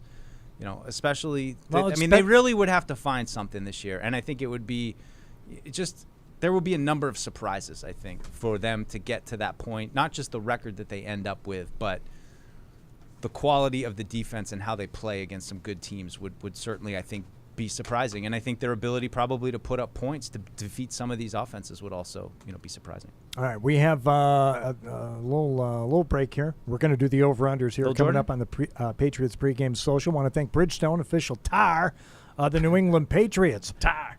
Proud to partner with Sullivan Tire. New England Patriots proud to partner with Sullivan Tire, New England's headquarters for quality Bridgestone tires. Visit sullivantire.com to find a location near you. Patriot Place is the region's #1 shopping, dining, and entertainment destination. Shop your favorites, including Vineyard Vines, Express, Olympia Sports, Petco, and more. Enjoy dining at one of our 19 restaurants, including Six String Grill and Stage, Scorpion Bar, and Bar Louie. And don't forget about the entertainment. Explore your inner artist at Muse Paint Bar, watch a movie at Showcase Cinema Deluxe, or grab a controller and start gaming at Helix Esports. For a complete directory listing, please visit patriot-place.com. In sports, if you think joy only happens after you win, think again. Look at the world's most successful athletes like Serena Williams, Brooks Koepka, and Alex Morgan. They don't spend all their days grinding away. They take time to enjoy themselves, like getting together with friends over a Michelob Ultra, because they know that happiness is the key to winning, and that joy is the whole game, not just the end game. Michelob Ultra. 95 calories, 2.6 grams of carbs. It's only worth it if you enjoy it. Enjoy responsibly. AB Michelob Ultra Light Beer, St. Louis, Missouri. There's no season better than football season. And there's no better place to get in on all of the action than with DraftKings, the official daily fantasy sports partner of the New England Patriots. To add to the thrill, DraftKings has millions of dollars in prizes up for grabs every week. So head to the app now and check it out. If you haven't tried it yet, fantasy football is easy to play. Just pick 9 players, stay under the salary cap, and pile up points for yards, touchdowns, receptions, and so much more. There's no better way to put your football knowledge to the test than to compete for a shot at $1 million in total prizes. Download the DraftKings app now and use promo code PATS to get a shot at millions of dollars in total prizes every week. That's promo code PATS to get a shot at millions of dollars in total prizes every week, only at DraftKings. Eligibility restrictions apply. See DraftKings.com for details. Some people are never content with simply being good. Not when they can be great. But it takes a big step to get there. In fact, it takes a leap of faith, a belief in what you're striving toward, and a willingness to make the commitment, day in and day out, to something bigger than yourself. Putnam is proud to partner with those who share their own commitment to performance excellence. This is Matt Light for Putnam Investments, a world of investing. Join the conversation by calling the Ace Ticket hotline at 855-PATS-500 or email the show at webradio@patriots.com. And Mike gritty out onto the field and everything. I did my gritty. Everything. Yeah. Let me tell you something. That's kind of terrifying. Live from our studios inside Gillette Stadium, here's Hardy.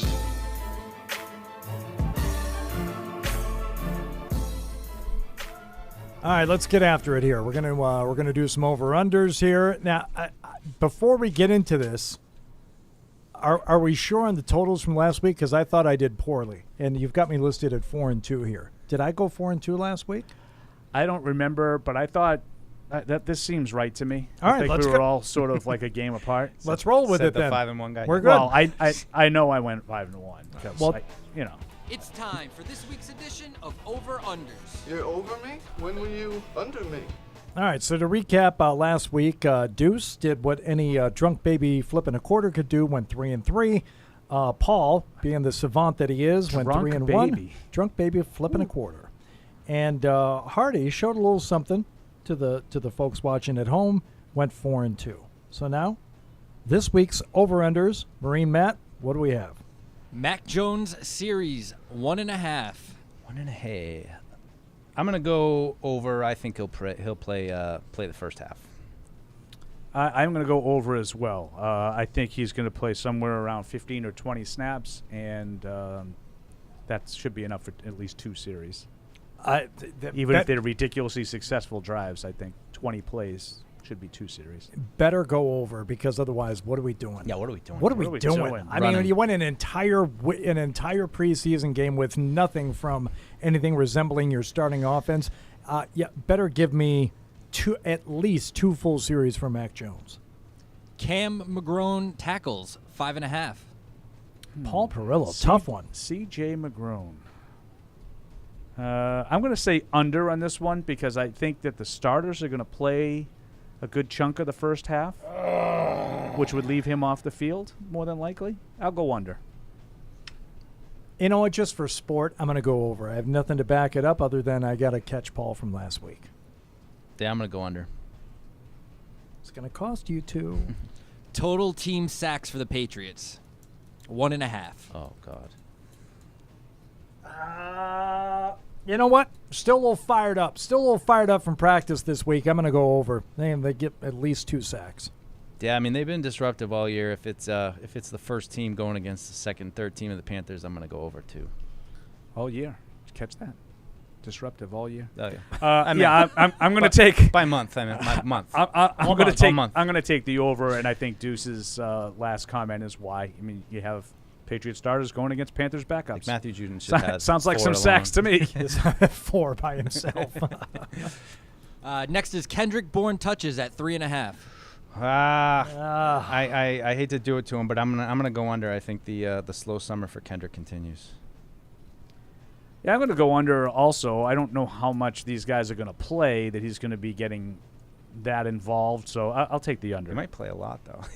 He might. Yeah, that's the thing. It's he might be like the guy. When you say these guys, which guys are you talking about? What do you mean these guys? Yeah. You talking about guaranteed starters week 1? Yeah, that's a good fair point by you boys. I'm going to go under also just because I think there's other guys they want to look at tonight.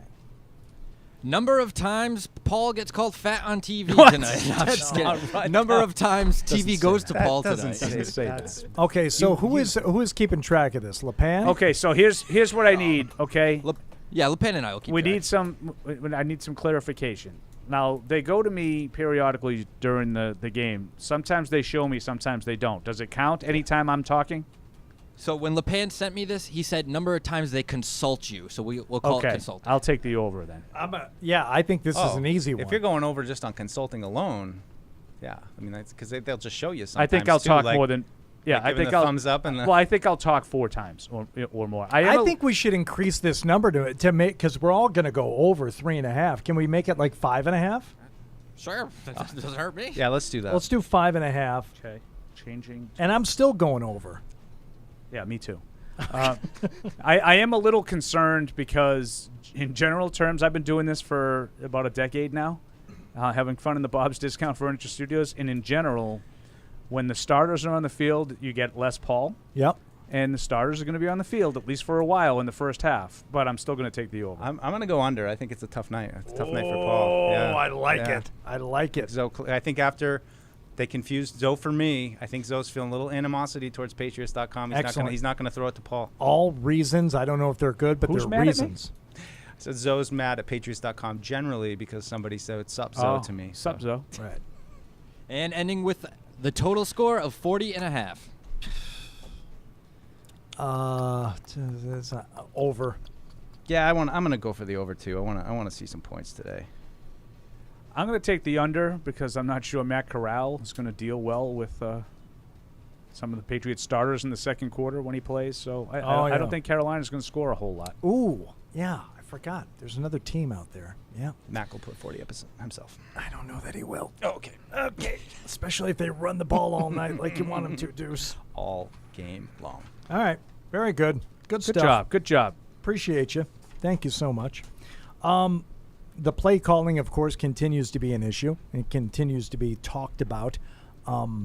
There was also some theorizing going on that this is part of a long-term plan for the Patriots, that Matt Patricia in there as the play caller, setting him up to, be maybe an offensive coordinator in another year or two, and eventually kind of slide into a head coaching role, as a lot of offensive coordinators will. The reason why Joe Judge is working in concert with Matt Patricia is that he would then take over the OC role. Some have theorized that this is part of Bill's exit plan. Another, 3-4 years maybe for Belichick, and he wants to have something in place. He has said in the past he never wanted to leave an organization in worse shape than what he found it, and he wants to make sure whenever he moves on, things are in. And this appears to be his plan, that Matt Patricia, Joe Judge, neither one of them going anywhere. In fact, they're being groomed to take over this team a few years down the road. Yeah. What do you make of that? Well, I mean, I go to Fred's thing of Bill doesn't get to choose. It's not Bill's decision to make. It sounds like it makes sense. Logically, I don't know. I just don't know if they're at that point. And I wish they were, because I think it's a great question of what is the long range plan. If Matt Patricia defies the odds and has a great offensive line and his offense does really well and he's calling all the right plays and he can counter, all the different defenses and everything they're going to throw at him this year. And, I guess it would make sense to make him offensive coordinator. I'd also like to know, though, what's the parameters with the Lions? What are they paying him? How's that whole situation work out? Are they able to, are the Patriots being able to exploit a loophole right now and not pay him by keeping this kind of nebulous title thing going? So, I don't know. I just don't think that there's like a long-range kind of plan like that. But I am curious what the long-range kind of outlook is, even in success this year. All right, so you want my wackadoodle theory? I think that Mayo could go next year. Yep. Somewhere else, whether it as a head coach. He's gotten some interviews over the last couple of off seasons, so I think that they could have Matt Patricia move over to defense next year as the true defensive coordinator and take that over. And then the reason that Joe Judge is calling some plays but not all of them is they're sort of grooming him to be the play caller next year. Bill's not going anywhere. So maybe that's why they're doing it this way. And that is wackadoodle. But what else are you going to do if Gerard Mayo leaves next year? What else are you going to do when you have no idea why they're doing something that no one's ever done? You come up with wackadoodle theories as to why. Yeah. As opposed to just saying, it's Bill, it's the right thing. But let me I could do that. I can be like the mainstream Boston media and just say, it's the right thing because Bill's doing it. But let me tell you, to Fred's point, in terms of Bill doesn't get to choose, he especially doesn't get to choose if they do go 7-10 with this wackadoodle thing they're doing now, and then they switch it up next year and take Patricia off of the offense and put him in charge of the defense because Mayo leaves, and they go 7-10 again. Then don't worry about leaving things in place. We're bringing in a whole new regime. Well, that could happen. I mean, it's funny. I keep thinking about this a lot. It's almost simpler if they aren't successful. Like if they aren't successful, they're gonna blow certain portions up. Not not to say that's like, oh, Bill's gone, but generally they'll have to probably do something different. But if they're successful, what are they like? It's almost more of like a problem if it works, And how do we could you just do this setup again next year and kind of have another quarterback? We're just gonna do it again this way. I don't know. It's I ultimately it matters what happens on the field, and we'll see how it all translates. But it's just. I've said it before. I think Matt Patricia's in a really, really, really tough spot to be successul this year. I think so too. Now, listen, I don't think this is going to happen. I don't think Bill Belichick's going to, fall on his face and only manage 5 wins, this year and next year. But what would it take? What would it take, do you think, in order for ownership to say, you know what? It's not happening. We need some real significant changes around here and all this stuff that you're trying to do. I mean, what type of record would it take in order for them to say, Bill, huge part of this organization in decades, thank you for your service, but we're going to orchestrate this exit however you want to do it? Going back to that 10 wins or 10 losses thing, I think it would have to be more than 10 losses. Yeah. You got to be somewhere in the 5-win. You're looking at 5-12. Then you step back and you say, is this the guy that is can he do it? Can he put it back together, or is he too old to do that at this stage? And would it be after only one 5-12 season? Probably not. Probably not. I think it would have for him to get fired after this season. It would have to not only be a terrible record like that, but it would also have to be a mess. Yeah. Like the players are saying, well, what do you expect? We don't have an offensive coordinator. You know what I mean? Like that kind of stuff. Loses the locker room. He lost the players. Yeah. Like a lot of fighting in training camp and stuff like that. Stuff like that. Or maybe not having the proper amount of people on the field when plays are being run, or not lining up properly on a kickoff. Just a couple things off the top of my head. Just throwing them out there as things that would never happen. Right. Of course. No, but I think it would be more than just like a bad season. They lost a lot of games. It would have to and in fairness to Bill, I don't think he should go under any circumstances otherwise. No, I think it would have to be catastrophic. They just won 10 games with a rookie quarterback. Right. He should be as secure as he's ever been in his job. And that's why I don't think it's going to happen. No. I don't think there's any chance. And that's why too, it's a little bit frustrating because we talk plenty about the draft misses from 16 to 19. Those those drafts were they just didn't get what they needed out of those drafts, and now you feel like couple drafts. Kind of looking like this draft is pretty good. Kind of looking like this draft and last draft are pretty good. It feels like they're starting to get the kind of players they need: a quarterback, a disruptive defensive lineman, an explosive wide receiver. Like they're starting to put some pieces in place that are intriguing. But you've got all these coaching questions that, like, are these coaches going to be able to mold it and get it back to where it was? A lot of them haven't done it on their particular side of the ball. So that's just what's frustrating. You feel like you're starting to get the talent, and now you've got questions about the coaching. Let's go to Dexter in Santa Rosa. Dexter, what's going on? Hey, guys. Real quick. Party, that last break was way too long, man. Way too long. I agree. I heard you only work like 2 hours, so that's true. Too much. That's true. Thank you. So I have a weird, how'd you put it, Paul? Like a wackadoo theory. Yeah, wackadoodle. Yes. So I think that. Well, I've been theorizing this. What if Bill Belichick likes Mac Jones's football IQ so much that he is using this season as a stepping stone to have Mac Jones be the offensive coordinator on the field next year?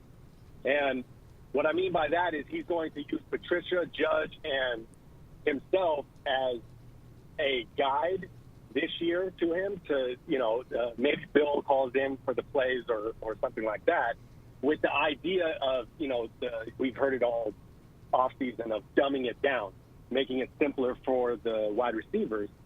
And, the whole thing of how Mac Jones sees it like Josh McDaniels. He sees the game like him. Okay. I wonder if that is how Bill views him. And what are your guys' thoughts on that, if he actually wants him to be like a Peyton Manning rather than a Tom Brady? Who wants it first? I can jump on it. I hate it. No, I think there's zero chance. Period. End of tweet. No, yeah, I think he carried it to an extreme, but I don't think it's that far off in terms of, like, I think this offense is being built around Mac. Now, I don't know if he's going to be the offensive coordinator like he put it, but I do think that it needs to be built around Mac so that Mac can take ownership of it, like Tom had ownership of that last offense. That's fine, but so I'm not going to the sense where he's the offensive coordinator. Want any part of the rest. I think making it around Mac though, so he's that implementing the game plan. I'm saying he's more so calling the plays on the field. Yeah, I don't really care. Like I don't want that either, but I don't like. To me, the offensive coordinator and the offensive staff in general is coming up with the game plan and figuring out how you're going to attack a team. Like what you're doing with plays, that's all. That's kind of worked out during the course of the week. Like you know how, and then you have to make adjustments and whatnot and figure out, how to be successful once the game is unfolding and you're seeing what the results are. But I just think there's a lot that goes into playing. Like you can't, like Peyton Manning wasn't the offensive coordinator of the Colts or the Broncos. Now he was like Brady, and he was so entrenched in an offense that he knew it as well as anybody. But they still had guys calling plays. Like, can he audible? Yeah, he needs to have that freedom. He had it last year. He's talked about it during camp, but I just think it's a lot. It's a lot to put on a quarterback to just say, yeah, you're going to run the whole show. Especially during games in the heat of the moment when you have to. That's when offensive coordinators, I think, really make their money, is when they have to deal with the unexpected on the fly. Now, I agree with you, Mike. I want him to be comfortable in the offense, and I want the offense, quote unquote, built around him. Your quarterback needs to have a kind of a say in how you're operating your offense. I think you have to do it that way. I appreciate it. Thanks, Dexter. Thanks for the call. I think there's so little chance of Bill Belichick either abdicating some of his authority when it comes to the offense, or even taking it away from Matt Patricia or whoever else might be running the offense next year to hand it over to Mac Jones, especially if they're still kind of working through a new offense and getting into it. Having some degree of autonomy when it comes to audibles, sure, I'm with you, Paul. He should have the ability to do that like he did last year. But for him to even be like a de facto coordinator and out there and kind of like making the decision, no, I don't see it happening. Not as early as next year. I can't. I cannot see it. And I don't want it. Like I don't want like that. That's a lot. Like I don't want him worrying about stuff that he doesn't need to worry about. Let me ask you this. As we get closer and closer to kickoff here, and we'll see how these two teams behave themselves on the field tonight. Palpable. Oh, my God. Yeah, cut it with a knife.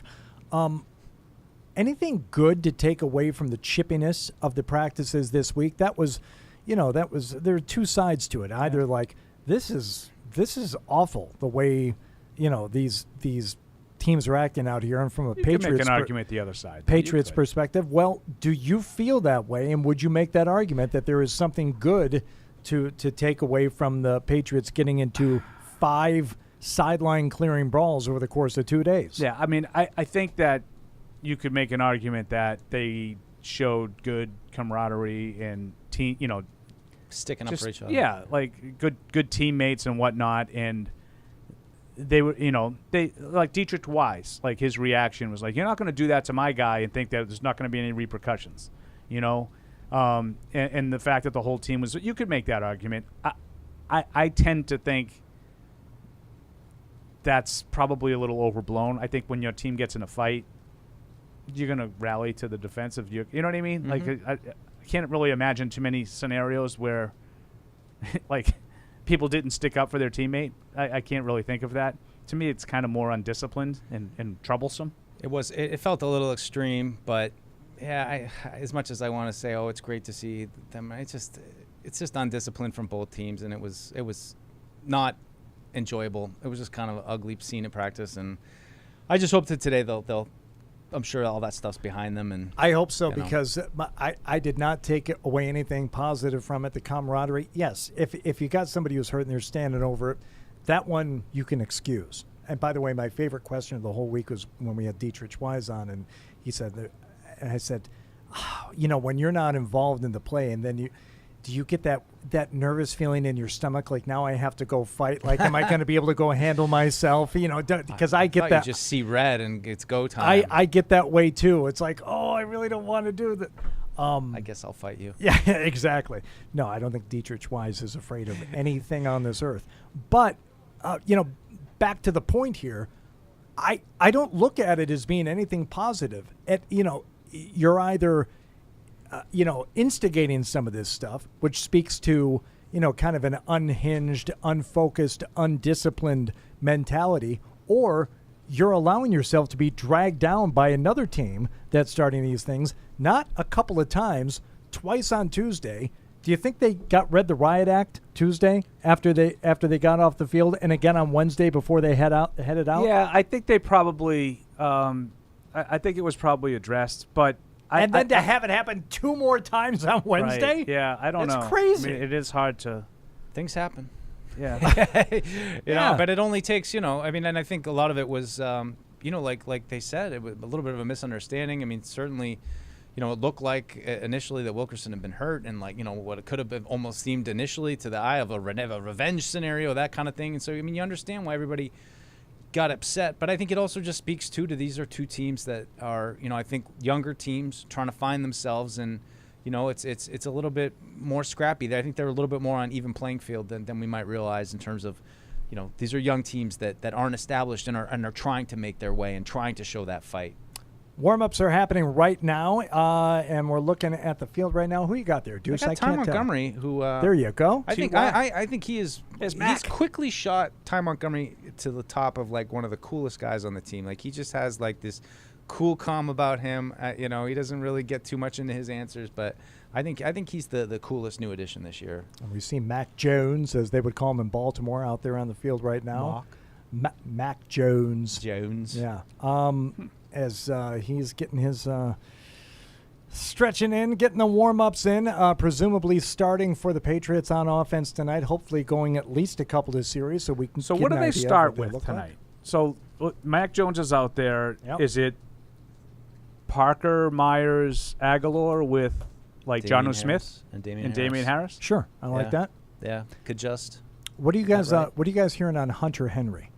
I just a couple reports that it wasn't anything crazy, but I don't know. We'll have to see. If you don't press your ear up against the locker room or the trainer's room while you're hearing the bowels. We don't, and that's how I survive for 20-plus years. I keep myself out of harm's way. But your boy Jabril Peppers just showed up on the pregame mic. I know you're looking to see a little really bit, like to see something from him tonight. I do, and as much as they have good safeties, and I like those guys, Adrian Phillips and Duggar and McCourty, there's something different to me about Peppers and what he does. I'd love to just see him.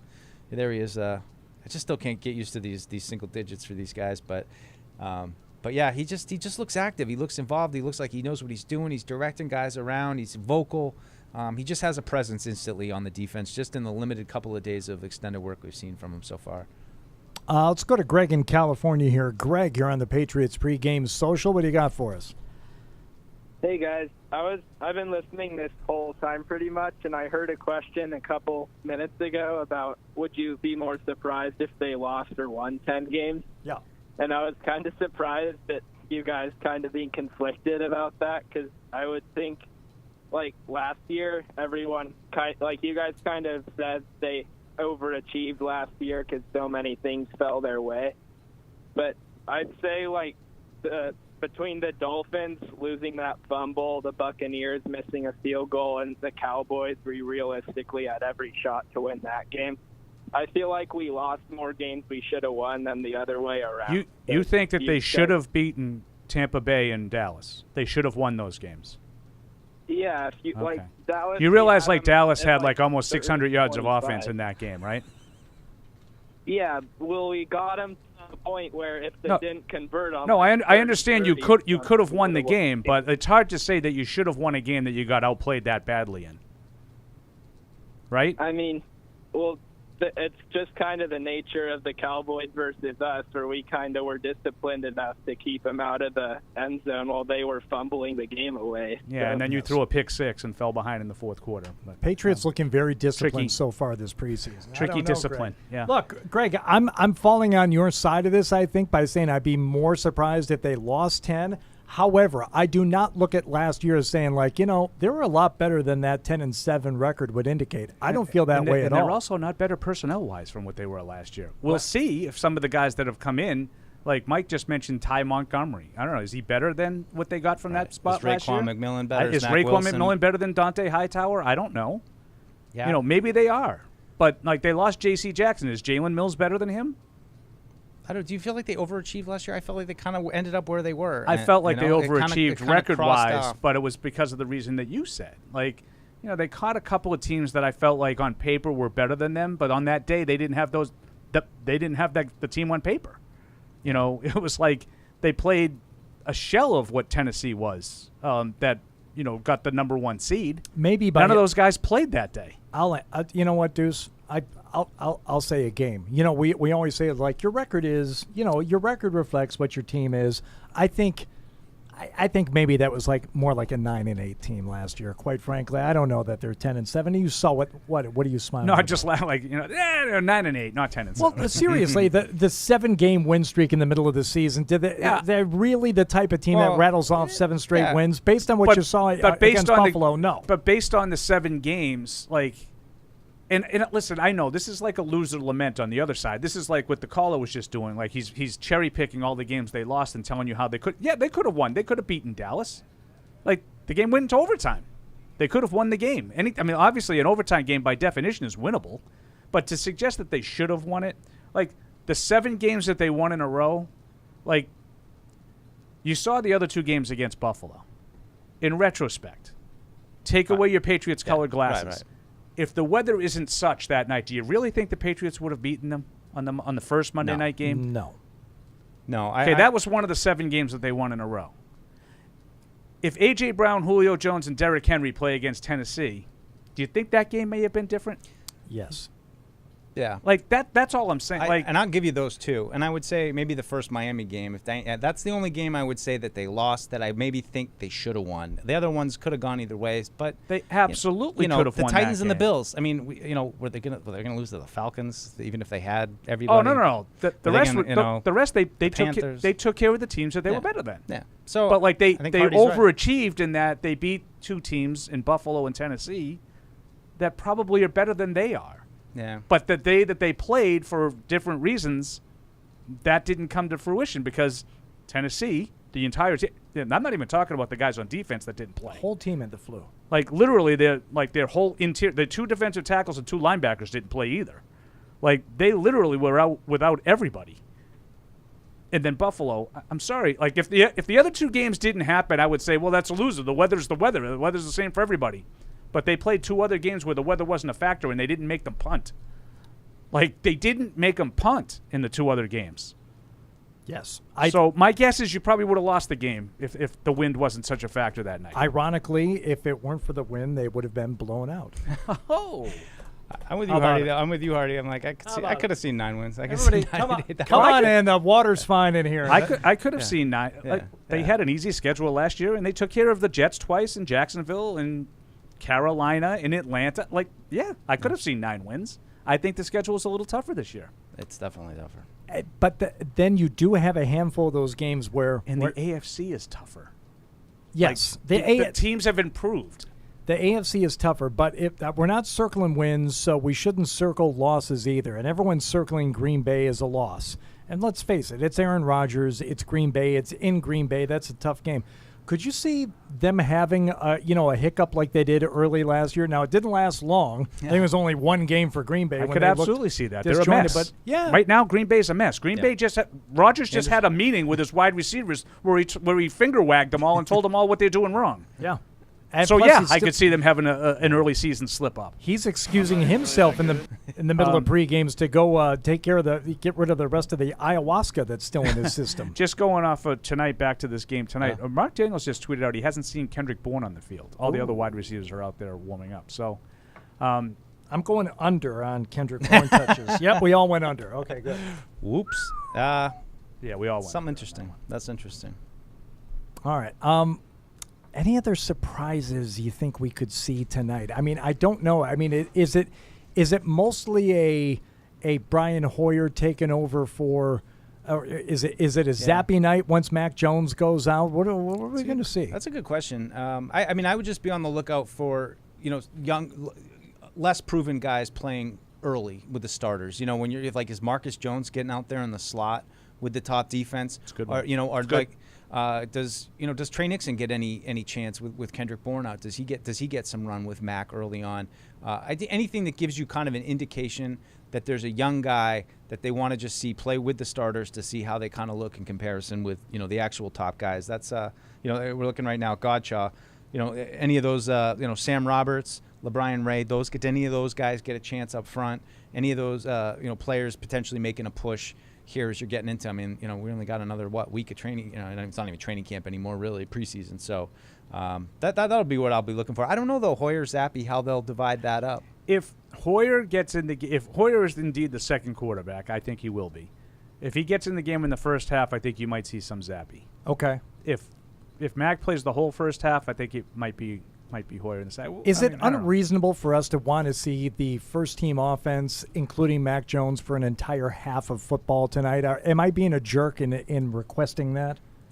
I don't think you're being a jerk. I wonder how they feel about what we're going to get out of this playing against these guys. Are they going to get enough? Is it as useful to play against second, third string kind of guys, or does that say, we're not really going to be able to get the kind of quality pushback that we need to really hone in on things. So let's take a couple series and then we'll downshift. Maybe they take that approach. Yeah, I mean, I don't get lost in the preseason stuff. It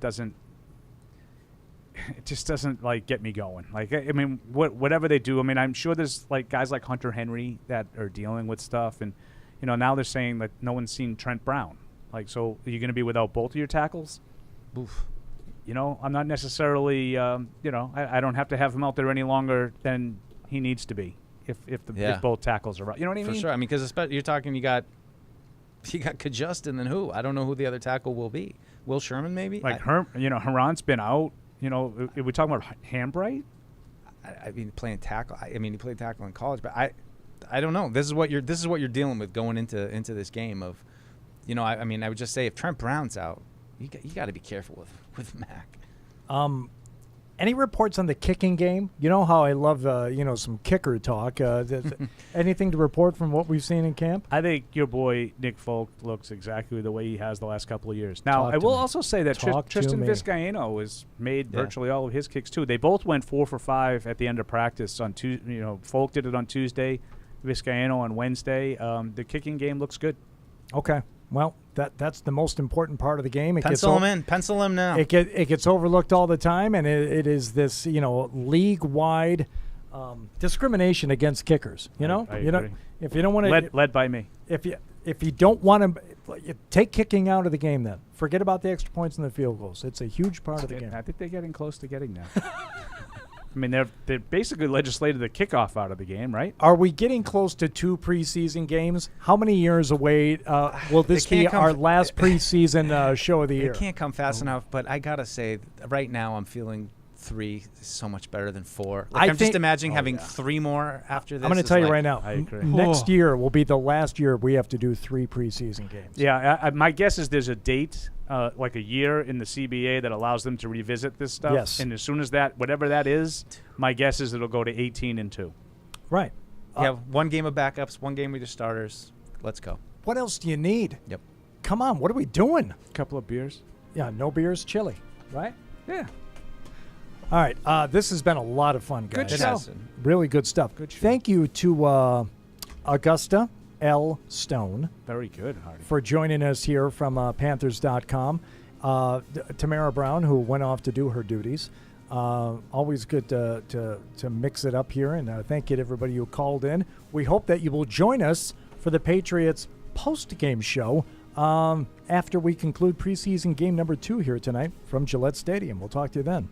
Thank you for downloading this podcast. Subscribe on Apple, Google Play, and everywhere else you listen. Like the show? Please rate and review us. Listener comments and ratings help keep us high in the podcast rankings so new listeners can find us. Be sure to check Patriots.com for more news and more podcasts.